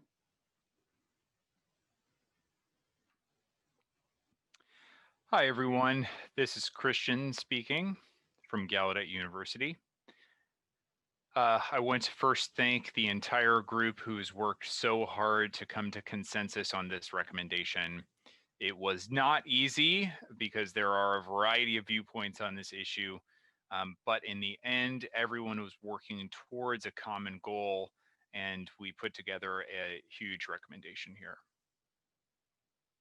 We have a total of 50 paragraphs, as well as slides that have to do with this recommendation that we're going to work through. I'm very proud of everything the working group has done in putting this all together for us. Specifically, I want to thank Heather, co-chair of the working group, who really spent a lot of time working on negotiating and figuring out how we could approach all the various challenges that we had coming to consensus. And what you should expect next is we're going to read the text of the recommendation. And we are also going to be presenting the toolkit. We will also be showing you a few examples of the videos that are included in the toolkit. I also want to emphasize that the toolkit is available both in English and in Spanish. All right, thank you. With that said, I'm going to turn it over to Heather now, who is going to add some comments and also is going to read us through the recommendation. Heather, let me know when you're ready to do the screen share. I am ready. Thank you, Christian. Thank you, everybody who's on this working group. As Christian mentioned, it was a lot of work and a lot of time spent coming to this point, and we have a great recommendation for you. I'm going to read the recommendation, which you all should have received, and then pass it back to Christian to share some of the toolkit features that we've developed. Go ahead, Christian, if you want to start sharing. I'll wait for that to happen and start reading. Everyone, I'll assume, can read the screen. This is the recommendation of the FCC Disability Advisory Committee Access to Live Programming Working Group. Near-term efforts to improve ENT-generated live captions. Our task was to develop recommendations on best practices for the implementation and use of enhanced newsroom technique, or ENT, and other technologies for captioning of and improving access to local news and other live television programming, and on effective industry and consumer outreach and education. Our introduction: these recommendations discuss the use of the electronic newsroom technique, or ENT, a method broadcast stations not affiliated with the 4 major national broadcast networks, ABC, NBC, CBS, and Fox, and affiliates of the 4 major national broadcast networks outside the 25 largest DMAs, as defined by Nielsen, may use to generate captions for live television news programs by displaying the pre-written script from a teleprompter as closed captions. The Commission's 2014 Closed Captioning Quality Order explains the best practices for the use of ENT as follows. In-studio produced programming will be scripted. These scripted elements will include in-studio news, sports, weather, and entertainment programming. For weather interstitials, where there may be multiple segments within a news program, weather information explaining the visual information on screen and conveying forecast information will be scripted, although the scripts may not precisely track the words used on air. Pre-produced programming will be scripted to the extent technically feasible. If live interviews, live on the scene, and/or breaking news segments are not scripted, stations shall supplement them with crawls, textual information, or other means to the extent technically feasible. Stations will provide training to all news staff on scripting for improving ENT. Stations will appoint an ENT coordinator accountable for compliance. The members of the committee agree that nothing in this document is intended to prejudice the Commission's consideration of a pending petition for declaratory ruling and/or rulemaking from consumer groups and accessibility researchers, which proposes to phase out the use of best practices in favor of technology-neutral metrics for evaluating captioning quality, or any other matters presently pending before the Commission. Industry groups and certain broadcast representatives on the committee oppose the petition. Consumer groups, accessibility researchers, and the National Association of Broadcasters agreed in 2016 to discuss improvements to the quality of ENT. During these discussions, the consumer group stated and continued to take the position that ENT is not an ideal long-term solution for captioning live local news programming. Based on information available at the time, NAB concurred, although now takes the position that circumstances could change that support use of ENT for a longer period of time than anticipated in 2016. During the 2016 conversations, NAB, consumer groups, and accessibility researchers agreed that NAB would craft best practices which could be used in an educational campaign by NAB to help broadcasters that currently rely on ENT better serve viewers who are deaf or hard of hearing. 4 categories for improvement were identified. 1, improved scripting for weather programming. 2, modifications to caption formatting to maximize readability. 3, spot checks of ENT quality by station personnel. And finally, efforts to improve handling of consumer complaints. Consumer groups and accessibility researchers on the committee believe that aspects of the current process for filing a complaint with the commission or a local broadcast station can be burdensome. Broadcast representatives generally disagree, but are amenable to certain changes to these processes. The commission is currently engaged in improvements to its intake processes and handling processes for complaints related to live programming captions and associated information and functionality on its website. So these recommendations do not address complaints filed with the commission. The committee could not reach consensus on recommendations regarding complaints filed with broadcasters. Finally, the committee recognizes that if live interviews, live on the scene, or breaking news segments are not scripted, ENT might not accommodate these situations. These recommendations do not take a position on the use of automatic speech recognition, ASR, for unscripted programming because it is a topic that is within the scope of the above referenced petition. Without expressing any opinion on whether ASR could or should be used to supplement unscripted portions of ENT captioned programming, the committee agrees that there are limited other options for supplementing such programming with textual information. For example, stations often use graphics and crawls to convey the content for some, but not all, unscripted portions of ENT captioned programming. Now, therefore, it is, number 1, recommended that the Commission A, distribute to each broadcast station's ENT coordinator specified under Rule 79.1E11IF, a regularly updated ENT coordinator toolkit in English and Spanish, and including an introductory video in ASL by a consumer who is deaf, to be regularly updated by the Commission in collaboration with broadcasters and consumer groups on a regular basis. B, make the toolkit available on its website and notify stations via public notice and/or by methods at the Commission's disposal. C, research and report on the best way to ensure ENT coordinators are made aware of and using the toolkit and coordinate with broadcaster trade associations, including the National Association of Broadcasters, NAB, broadcasting companies, and broadcasters to also have such entities disseminate the toolkit to ENT coordinators. Number 1, all parties in the working group strongly agree that the toolkit should be distributed and reviewed widely by ENT coordinators and other TV station staff. While there's disagreement within the working group on tracking the receipt of and a review of the toolkit, the working group urges the Commission to consider the options it has at its disposal to facilitate the widest and most comprehensive distribution and review of the toolkit. D, encourage the improvement of scripting for programming, particularly weather programming, including by 1, disseminating as part of the toolkit an examples reel of ENT segments, including a weather synopsis developed in coordination with the Radio Television Digital News Association, or RTDNA, NAB, consumer groups, and accessibility researchers that demonstrates helpful processes to address common viewer experience concerns. And 2, encourage stations to provide in the script a direct URL to a detailed synopsis of the weather on the station's website. For example, more information at station.com/weather. 3, encouraging the use of arrows or highlights on maps, the use of full words instead of abbreviations on graphics, the provision of regular updates to textual crawls at specified intervals, and where necessary, the use of whiteboards or other methods of manually produced text on screen. And 4, reminding stations of their independent obligations to make emergency information accessible under Rule 79.2. D, encourage the maximization of readability through the modification of caption formatting, including by 1, educating weathercasters and newscasters through RTDNA and otherwise about the effect of prompter scrolling on ENT captioning, including specifically educating newsrooms on how scrolling for newscasters' personal preference affects the viewer experience for ENT.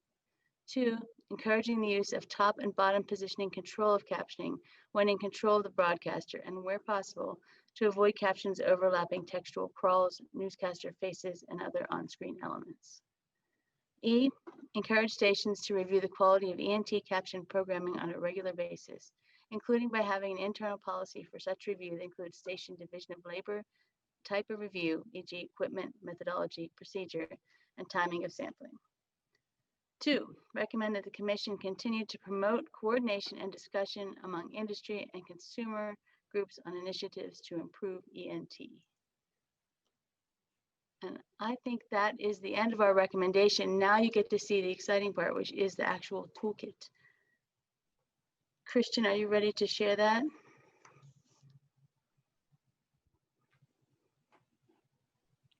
Yes, give me just one moment. Okay.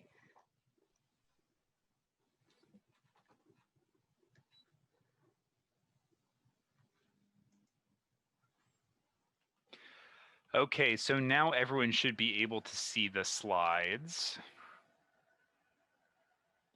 So I will get started.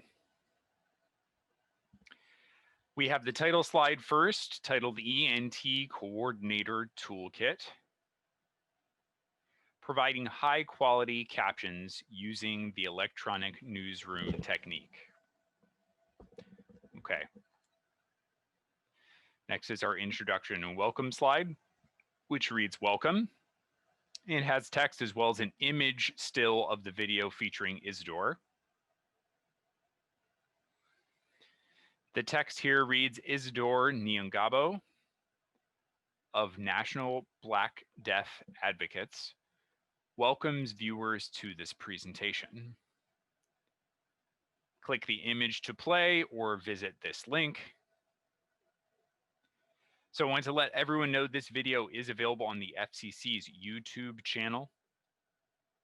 For this presentation, I'm going to be sharing a screen with a standalone version of that video so that it streams out for our meeting more effectively to our meeting participants.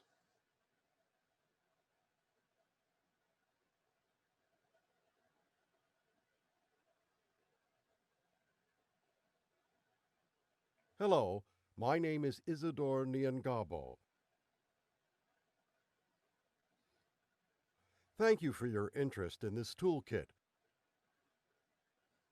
As a deaf consumer, I depend on high-quality captions to access television, including live news.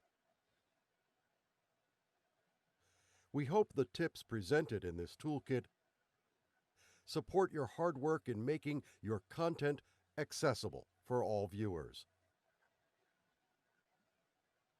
Thank you.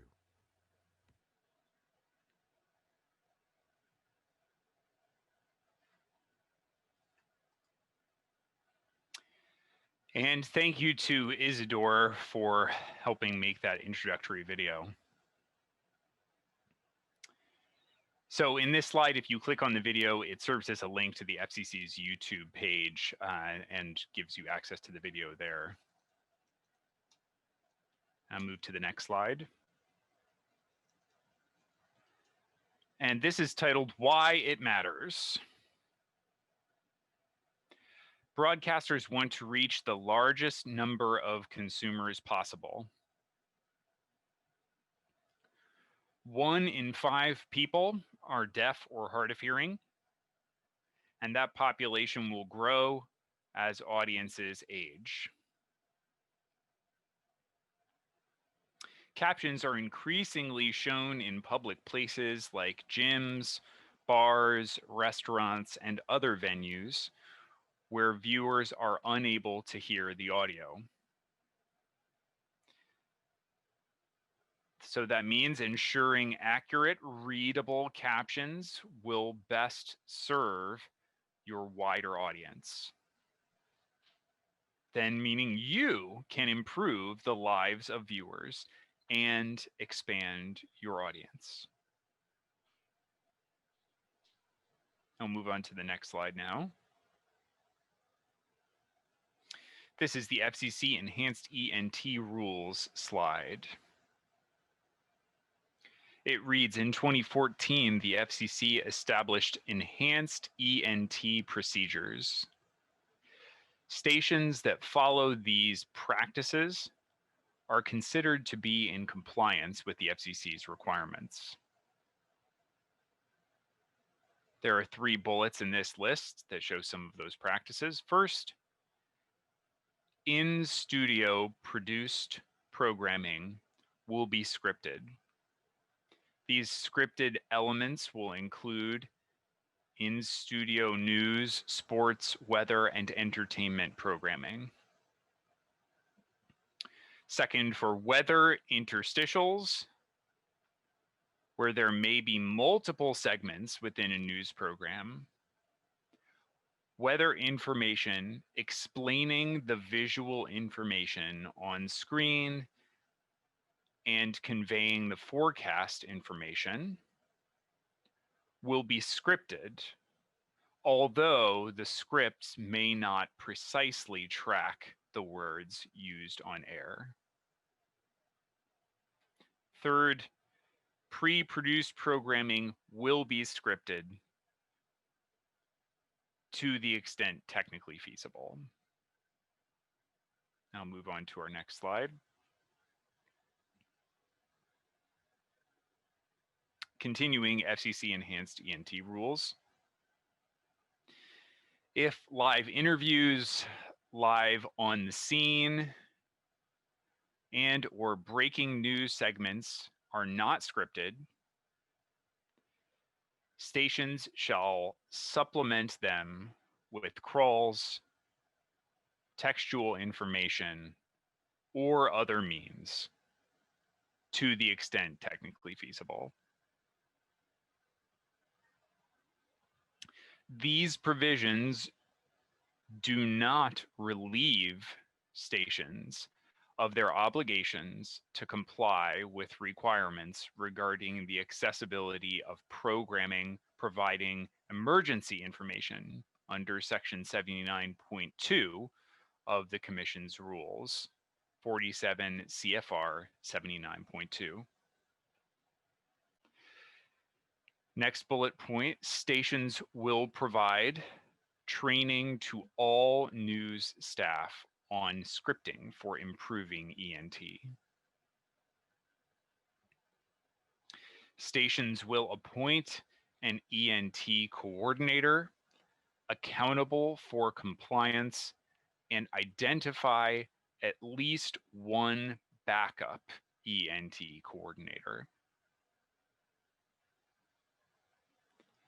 This presentation was created to help stations with practical tips for implementing these best practices. By the way, just to let everybody know, as I'm reading it and signing and listening to the interpreter, it's really getting in my head. So you may see me getting a little distracted. It's because I'm trying to both read from the thing and I'm also listening to the interpreter and seeing the interpreter, so it can get a little confusing. All right, next slide is introduction. There is an image here. This is still from a video, and then some text. The text reads, a local news anchor introduces us to ENT. Videos in this presentation are captioned using electronic newsroom technique, ENT, and may display issues commonly associated with the use of ENT. We've described specific caption errors below each video.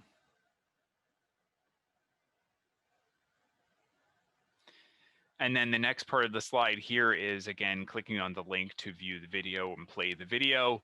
We are not going to be showing this video, so we're going to continue on.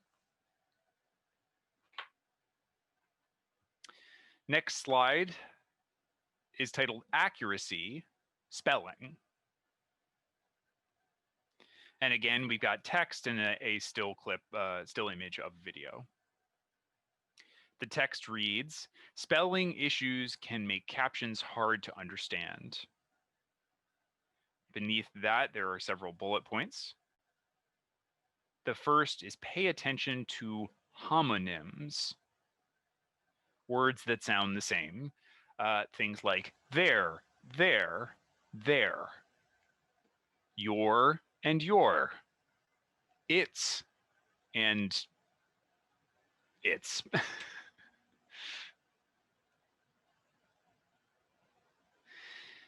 Second is spelling foreign phrases and words. do not translate. Third, where possible, minimize the use of phonetics, as it may be misleading to the user, or viewer rather. And fourth and last, be consistent in your spelling. And then again, we have links to view the video, and there is text below the video that explains these captions in this video are generated using ENT and showcase spelling mistakes as an example of errors to avoid. And this video I am going to briefly show, so you can get an idea of what it looks like.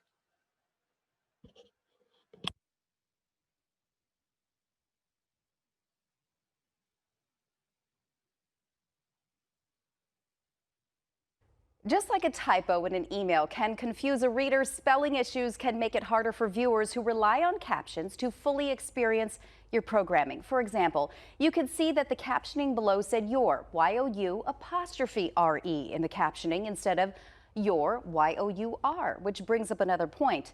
Did you see the word apostrophe spelled out in the captions?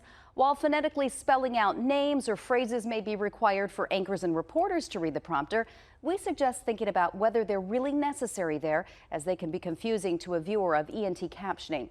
Looks like I did it again there and there. To make the viewer experience muy bueno, that is very good. We also suggest typing out non-English phrases and be consistent with spelling. For example, if you drop the E between G and M in judgment, stick with it. Finally, you notice some of my typos in the captioning? We know news scripts are written quickly and on deadline, but that can be distracting.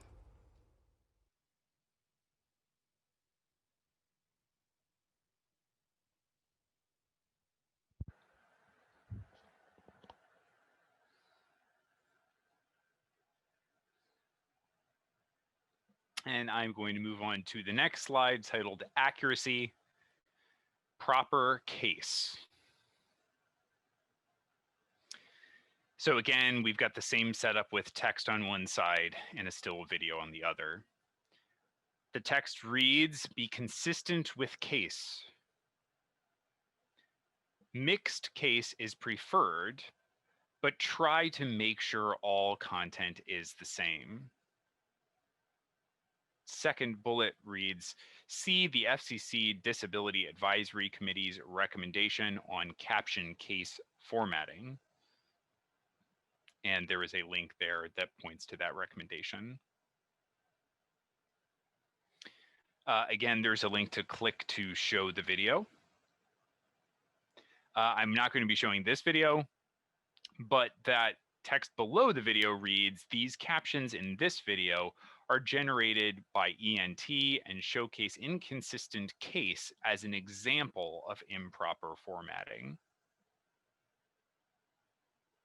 Now we'll move on to the next slide. Titled Accuracy, Punctuation.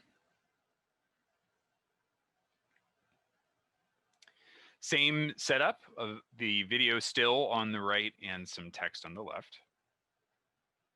The text reads, punctuation is key and affects meaning. And a host of bullets here. First, use quotation marks when conveying quotes. Second, stay away from semicolons. They're often hard to differentiate from colons in captions. Third, start a new sentence on a new line where possible. Fourth, end sentences with a period, question mark, or exclamation point.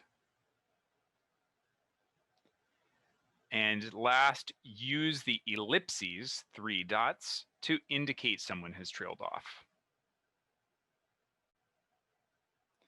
And the text below this video reads, these captions in this video are generated by ENT and showcase improper punctuation to demonstrate the need for proper formatting.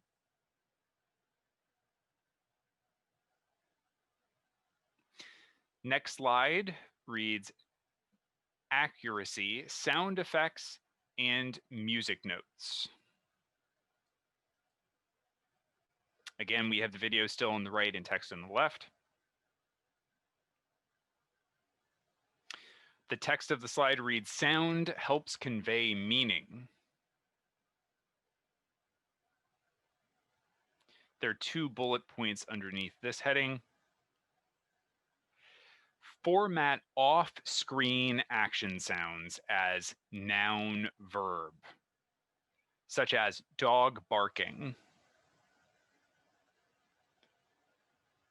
or gun cocking or crowd booing. So with the noun first and the verb second. If the source of the sound is visible on screen, describe just the sound. For example, singing or cheers and applause. Next heading, music notes and lyrics. If, and there's 2 bullet points under this, if music with lyrics is part of a pre-taped package, include the lyrics in the script. If only a brief clip of music is included, or the music is included in an unscripted piece, then identify by a music note, if your software can add the note. Second bullet point, if you're identifying music, try to be descriptive when doing so. For example, rock music or classical music or country music can be helpful descriptions. It also can be helpful to include the artist and title of a song if it's available. And the video here, the text beneath it reads, "These captions in this video are generated by ENT and cut off, missing portions of the audio, as sometimes happens in ENT." And move on to the next slide. This one is titled Caption Speed. And we have the same slide set up. The text here reads, "Speed is important for readability." And the bullets beneath that heading read, "Give viewers enough time to read the captions." Second bullet, captions should be readable and not scroll too far ahead or behind the speaker, even just to peek at future script.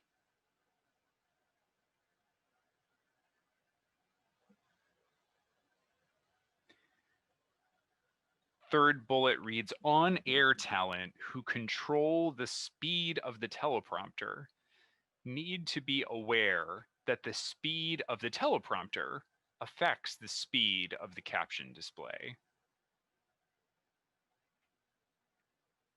And again, beneath the video, we have some descriptive text. Please note that captions in this video are cut off as an example of the lack of synchronicity and completeness when captions run too slow or too fast. That was very difficult to sign. Okay, on to the next slide. Titled Speaker Changes. Use speaker changes in recorded packages to indicate who is speaking.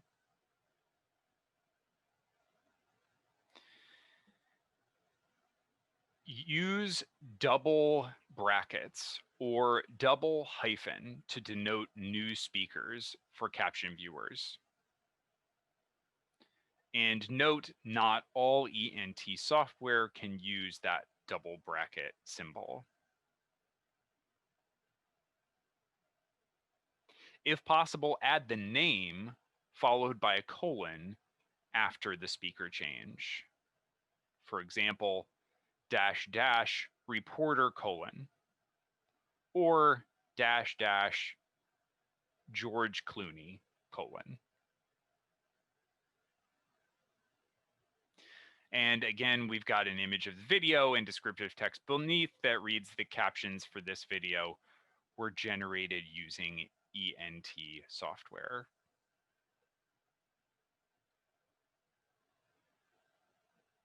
The next slide has no still image of a video. It is titled Caption Placement.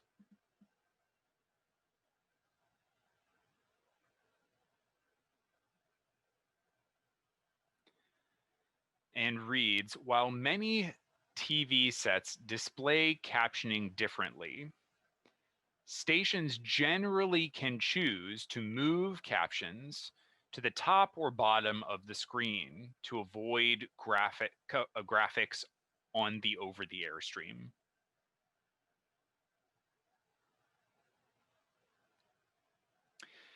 Two-line top, full width 32 characters is the standard for most local newscasts to accommodate lower thirds, election results, and crawls.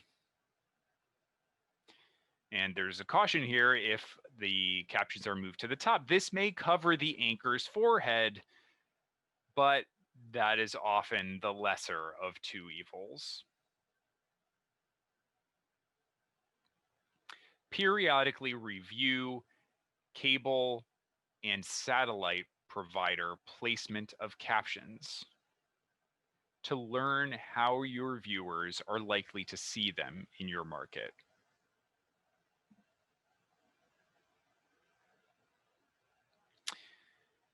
And the next slide, we are back to having a still of a video on the right. And this one is titled Weather and Unscripted Programming. Tips for making unscripted programming accessible. A list of bullets here. Always include arrows / highlights on maps. Next, use full words on graphics. Make use of crawls. Write on a whiteboard if needed.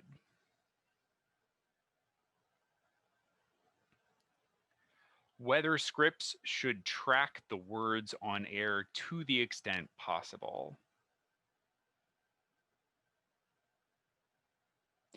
Stations unable to fully script weather should include a link to a readable forecast, not uncaptioned video, in the weather captions.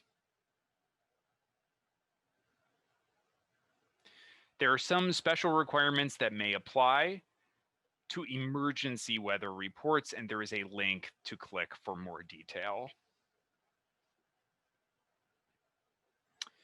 The descriptive text beneath the video reads, these are ENT captions and miss some of the audio, as can occur in weather reports.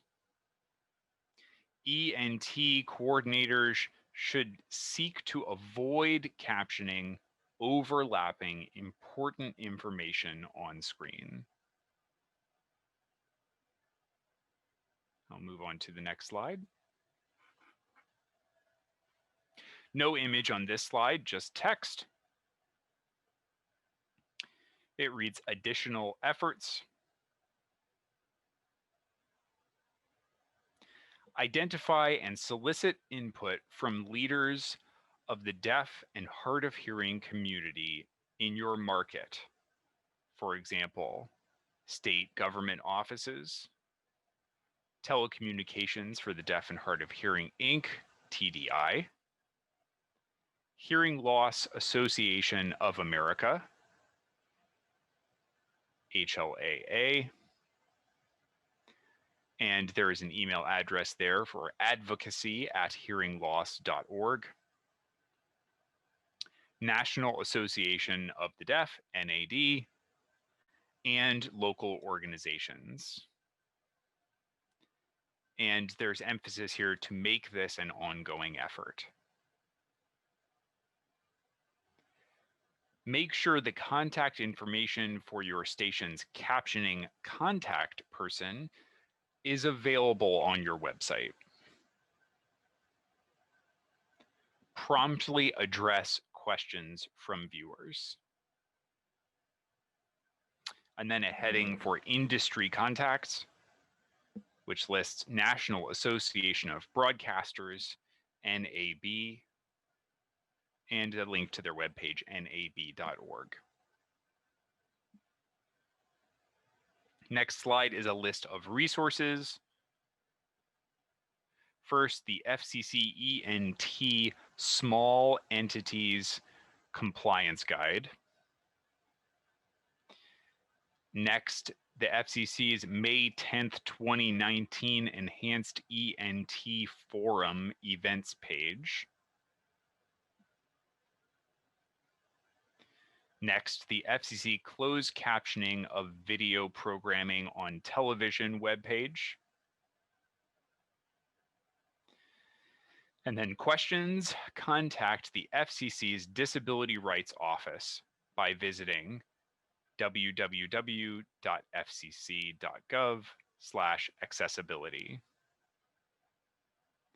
And then last, FCC access to emergency information.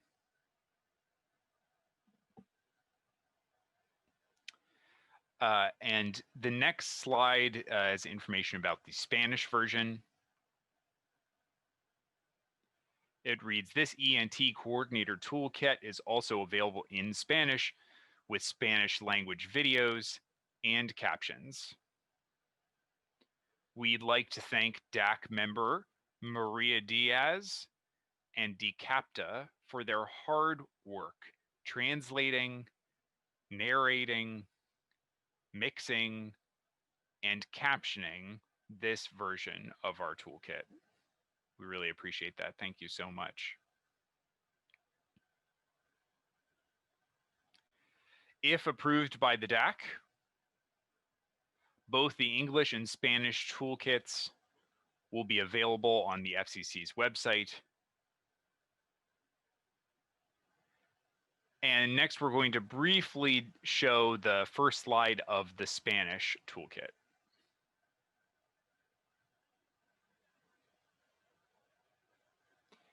So I cannot read or speak the Spanish. So Heather, I don't know if you're able to read it. Or maybe Maria, if you would like to read it. Sorry, I can't either. Maria? Yes, sure. Thank you. Bienvenidos. If you can just read Isodor's last name, it would be helpful for me. Niangabo. Bienvenidos, Isidor Niangabo, representante de la National Black Deaf Advocates, da la bienvenida a esta presentación. And again, it's the same note that you saw in the other videos. Haga clic en la imagen o visite el siguiente enlace para ver el video asociado. Just inviting people to watch the video and the duration, and it is exactly the same setting with the video in the right hand and the text in the left. Thank you. Thank you. And I am briefly going to show that video so that we can get a sense of what it looks like in Spanish.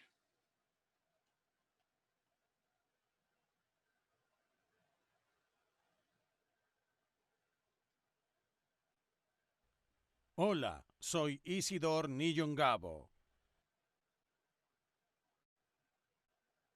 Gracias por su interés en este kit de herramientas. Como consumidor sordo, dependo del subtitulado opcional de alta calidad para tener acceso a la televisión. incluyendo las noticias en vivo. Esperamos que los consejos de esta presentación apoyen su esfuerzo porque todos los televidentes tengamos acceso a su contenido. Gracias.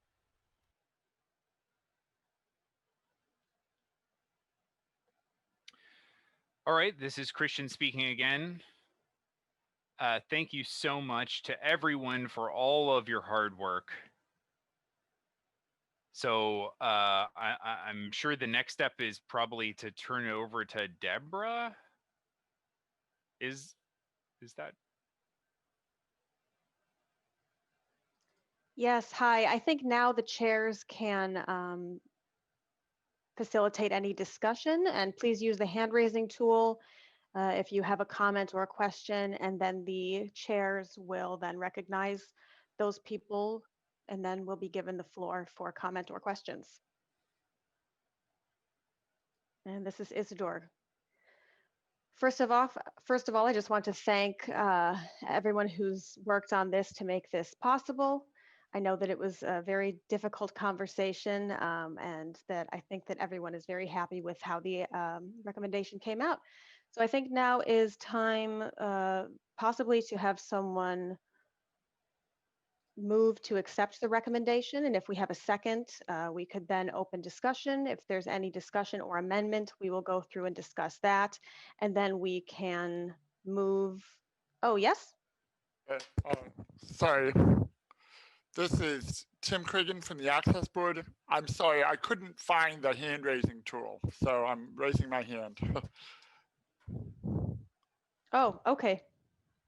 Thank you, Tim. Do you want to go ahead and make a comment? Please. I would ask that I would like to suggest a friendly amendment. It's purely typographical on the language of the recommendation. On page 4, where there's the list of the items for the recommendation, and it goes item 1, and then it goes A through E, I'd suggest that the second D, the second paragraph, starting with a D that says encourage the maximization of readability, that D be changed to E, because the prior immediately preceding paragraph is already a D. And then I would also ask that the last paragraph marked E be changed to F. So the suggested amendment is the last 2 paragraphs be changed from to E and F instead of the current D and E. That's my recommendation. Thank you. Thank you. And I see 2 other hands raised. I think I would like to call Heather. She may have a response to that first. Thank you both. I wanted to say that I noticed that when I read it, so I totally agree with that amendment.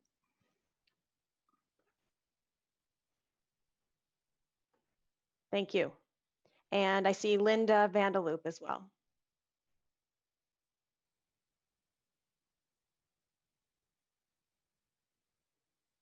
Linda? Sorry. Are you there?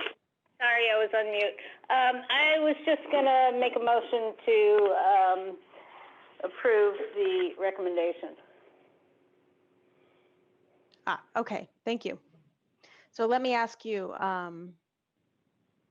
thank you to Tim from the U.S. Access Board for bringing that to our attention. Does anyone object to adopting that amendment?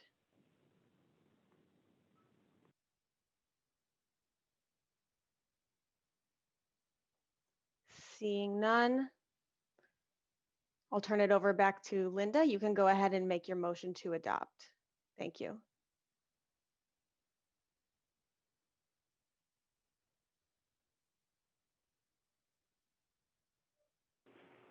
With the amendment, I should add. Hi, this is Linda. I move to adopt the recommendation as amended. Thank you. Do I have a second? This is Carl Richardson from Boston. I second the, let's vote on this proposal. Thank you. Should we open this for discussion or possibly close for discussion? We maybe should have had discussion before this, but I believe we're all right to move forward with a vote. Is that correct? Is there any comment?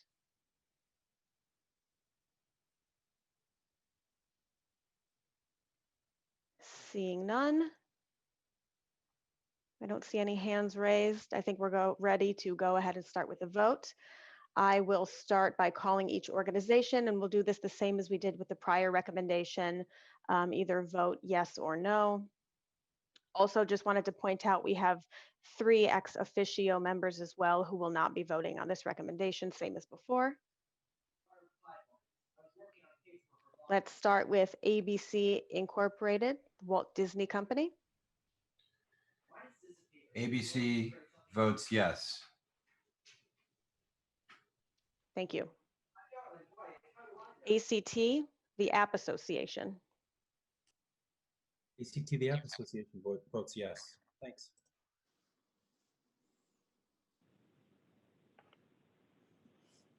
IRA Tech Corporation. IRA votes yes.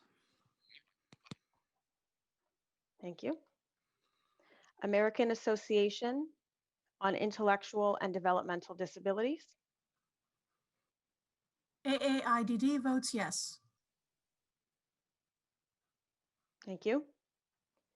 American Council of the Blind.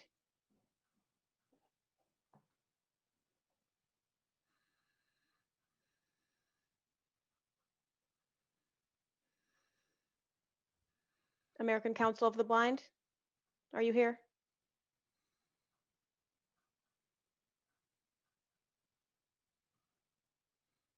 Okay, don't hear them. I'll move on. American Foundation for the Blind. The American Foundation for the Blind votes yes. Thank you. Apple.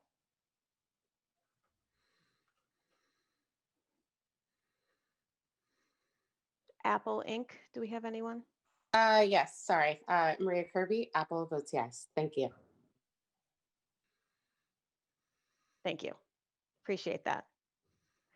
AT&T.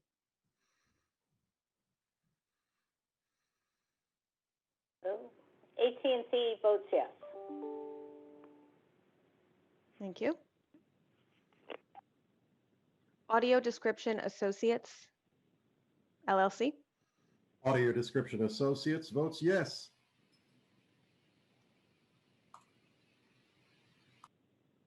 City of Boston.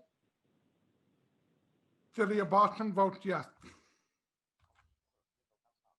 Thank you. Clear Captions.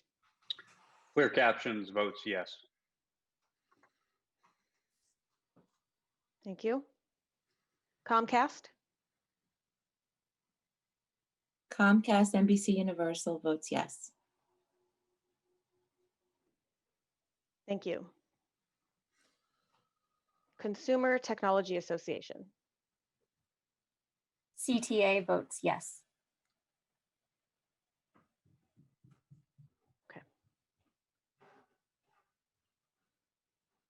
Convo Communications. You can see me, right? Okay. I see you. Yes, hello. Okay, great. Yeah, hello. Thanks. Good to see you. Convo votes yes. Thank you. Z Purple Better Together or CSDVRS.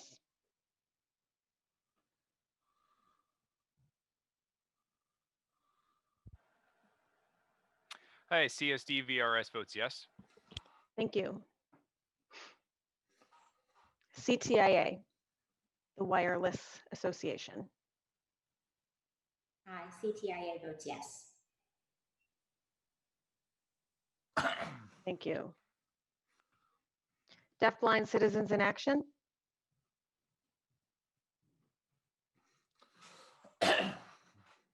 Well, we're sort of in a half yes, half no position.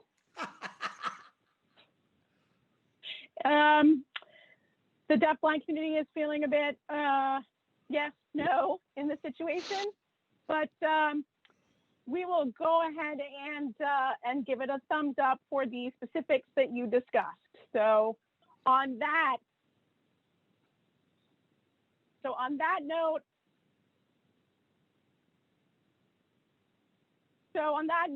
a mostly yes. Thank you. Appreciate that. DeCapta? DeCapta vote yes. Thank you.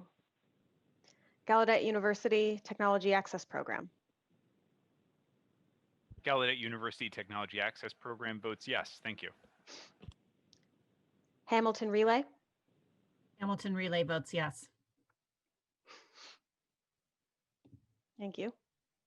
Hearing Loss Association of America.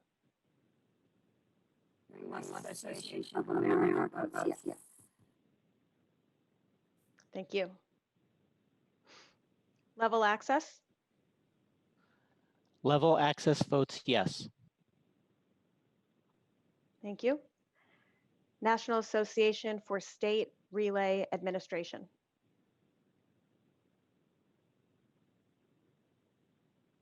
I think they may be absent, that they had to leave early, so we won't count them.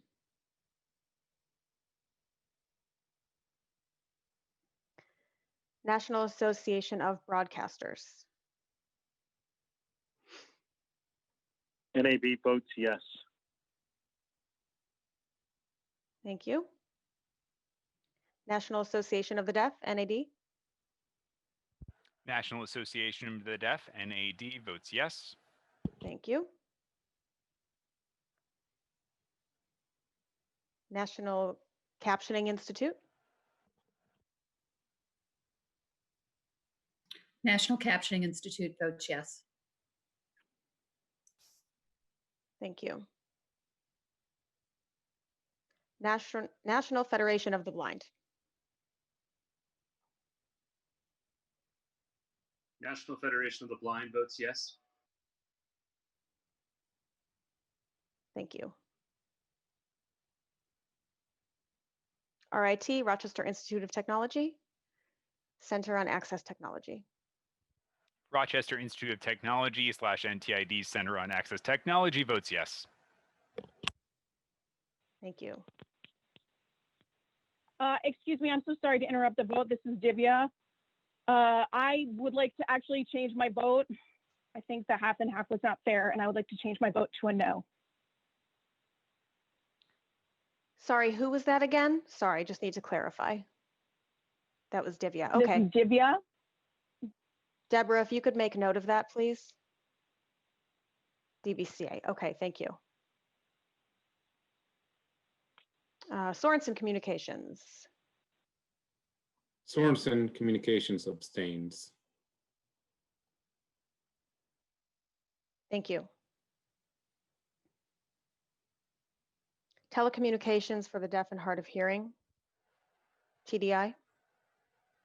Hi, TDI votes yes. Thank you. Thank you. T-Mobile USA. T-Mobile votes yes. Thank you. Thank you. Ultratech. Ultratech votes yes. Thank you. Verizon Communications Incorporated. Verizon votes yes. Thank you. VTAC. ITAC votes yes.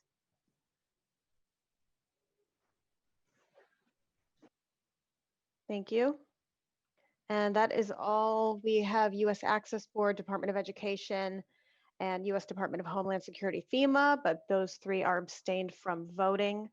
I do want to check with Deborah Patkin, make sure that, I believe we have one or two who are not here. So I'm hoping with the numbers we have, that it's passed. Yes, a majority voted in favor. Yes, it passes. Okay, I can see you now. Did you see what I said?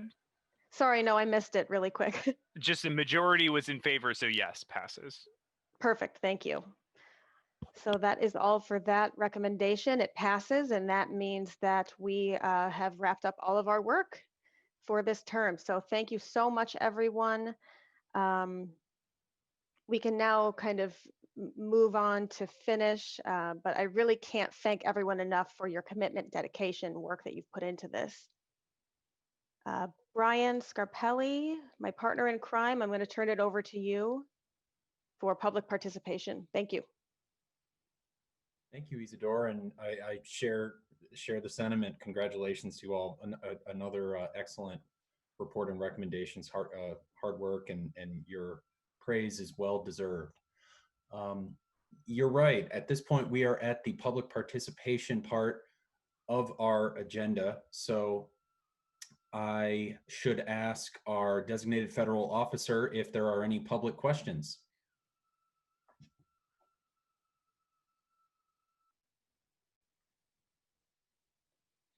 Yes, thank you for turning your videos off. Yes. I see we have one question / comment from Alina J. They say, does the FCC know that over 60 of the top DMAs have transitioned to ASR captioning, and that none of them meet captioning quality best practices?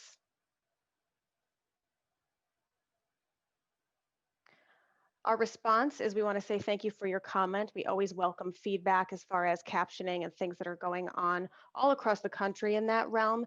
If you ever notice anything on television that you feel is not satisfactory or not compliant with our rules or quality standards, you can absolutely file a complaint with our office.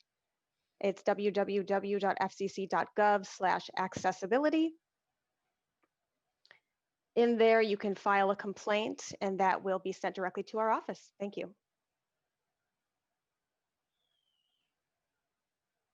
Oh, I do see one more. Sorry about that.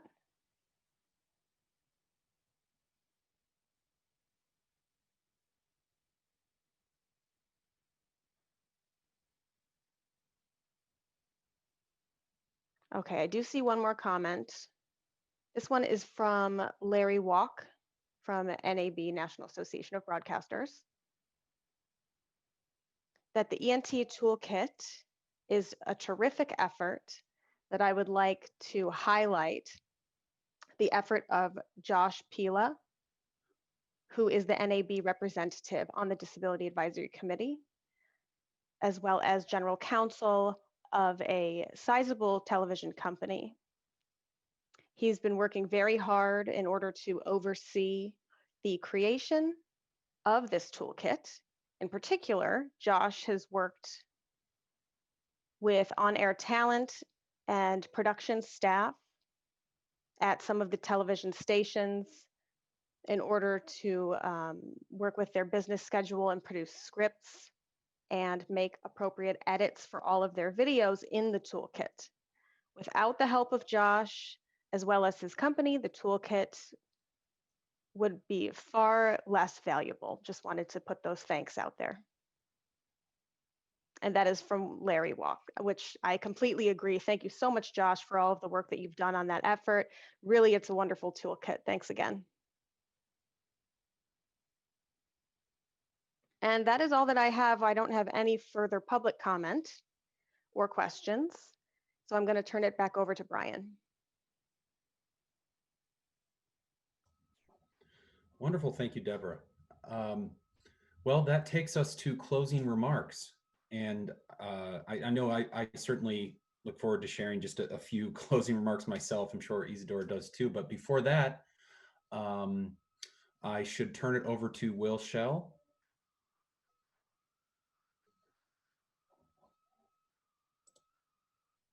Hi, everyone. Good to see everyone on the screen. I am still a designated federal officer, but as you can see, Deborah took over for this meeting, and I really appreciate it. She did a really good job, and you know, it's been a very interesting process, especially it's a difficult time with the first DAC meeting being held with remotely. So it looks like this DAC meeting is about to come to an end, and the term is about to come to an end. And I just wanted to thank everybody for all of your participation on this DAC meeting and you know, all of the meetings that came before. And that, you know, so the main point I wanted to make before letting everyone go is that the, you know, the participation on this DAC is really important, and it can oftentimes be difficult or even sometimes boring. And I always wanted to, I just wanted to say that the opportunity that we have here to have professional disagreements and learn from each other really and ultimately collaborate winds up really being extremely valuable. So thank you to all of the DAC members for kind of going through this process. And as was mentioned a bunch, you guys all have full-time jobs, so we appreciate all the effort that goes into it. And I just wanted to say the special thanks to Deborah for taking over as DFO. And then also Deborah is going to be the DFO for the next term. The next term, you will be seeing notices going out for the new member list for DAC 4, and more details on that stuff will be coming soon, including the date of the first meeting, which will be sometime early next year. And then finally, I wanted to mention that we do have certificates of appreciation. It's kind of a tradition to send you all a little piece of paper that says thank you very much. But we are going to wait until we are all back in the office. We don't want to send these certificates just into empty offices. So we're going to email them out in the next few days. So thanks again. I hope everyone continues to stay safe. It's been a pleasure to be on the DAC, to be a DFO on the DAC. And I'll hand it back over to Isidore for his closing remarks. And I understand we only have like 2 or 3 minutes. So thank you very much, everyone. All right. I'm going to keep this short. I just wanted to say a big thank you to everyone on the whole team, FCC leadership, as well as the DAC members. This is the first virtual meeting that we've had, and it was really quite accessible, very effective, and it's been really a pleasure working with all of you as a co-chair. I feel like your work is definitely making an impact that's going to last a lifetime. My daughter is now 6 weeks old, and even though she's hearing, she's going to be growing up in a better world because of all of you. So thank you all again. Please stay safe, stay healthy, and continue doing the best you can for our communities and for those with disabilities out there in industry. Hopefully technology can move fast enough to keep up with us. Thank you. And I'll give it over to Brian for any last words before we close the meeting. Thanks so much. Yeah, just happy to share just a few closing remarks myself as well. Really, if there's a word I had to choose, it's honored. That's the word. I'm honored to have been able to be a part of this community of the DAC as a co-chair. And thanks to you, Isidore. You're wonderful to work with, and you know, thanks to the all of the FCC staff who have done so much to support our work. I think we all owe them a huge thanks for that, as well as the FCC leadership too.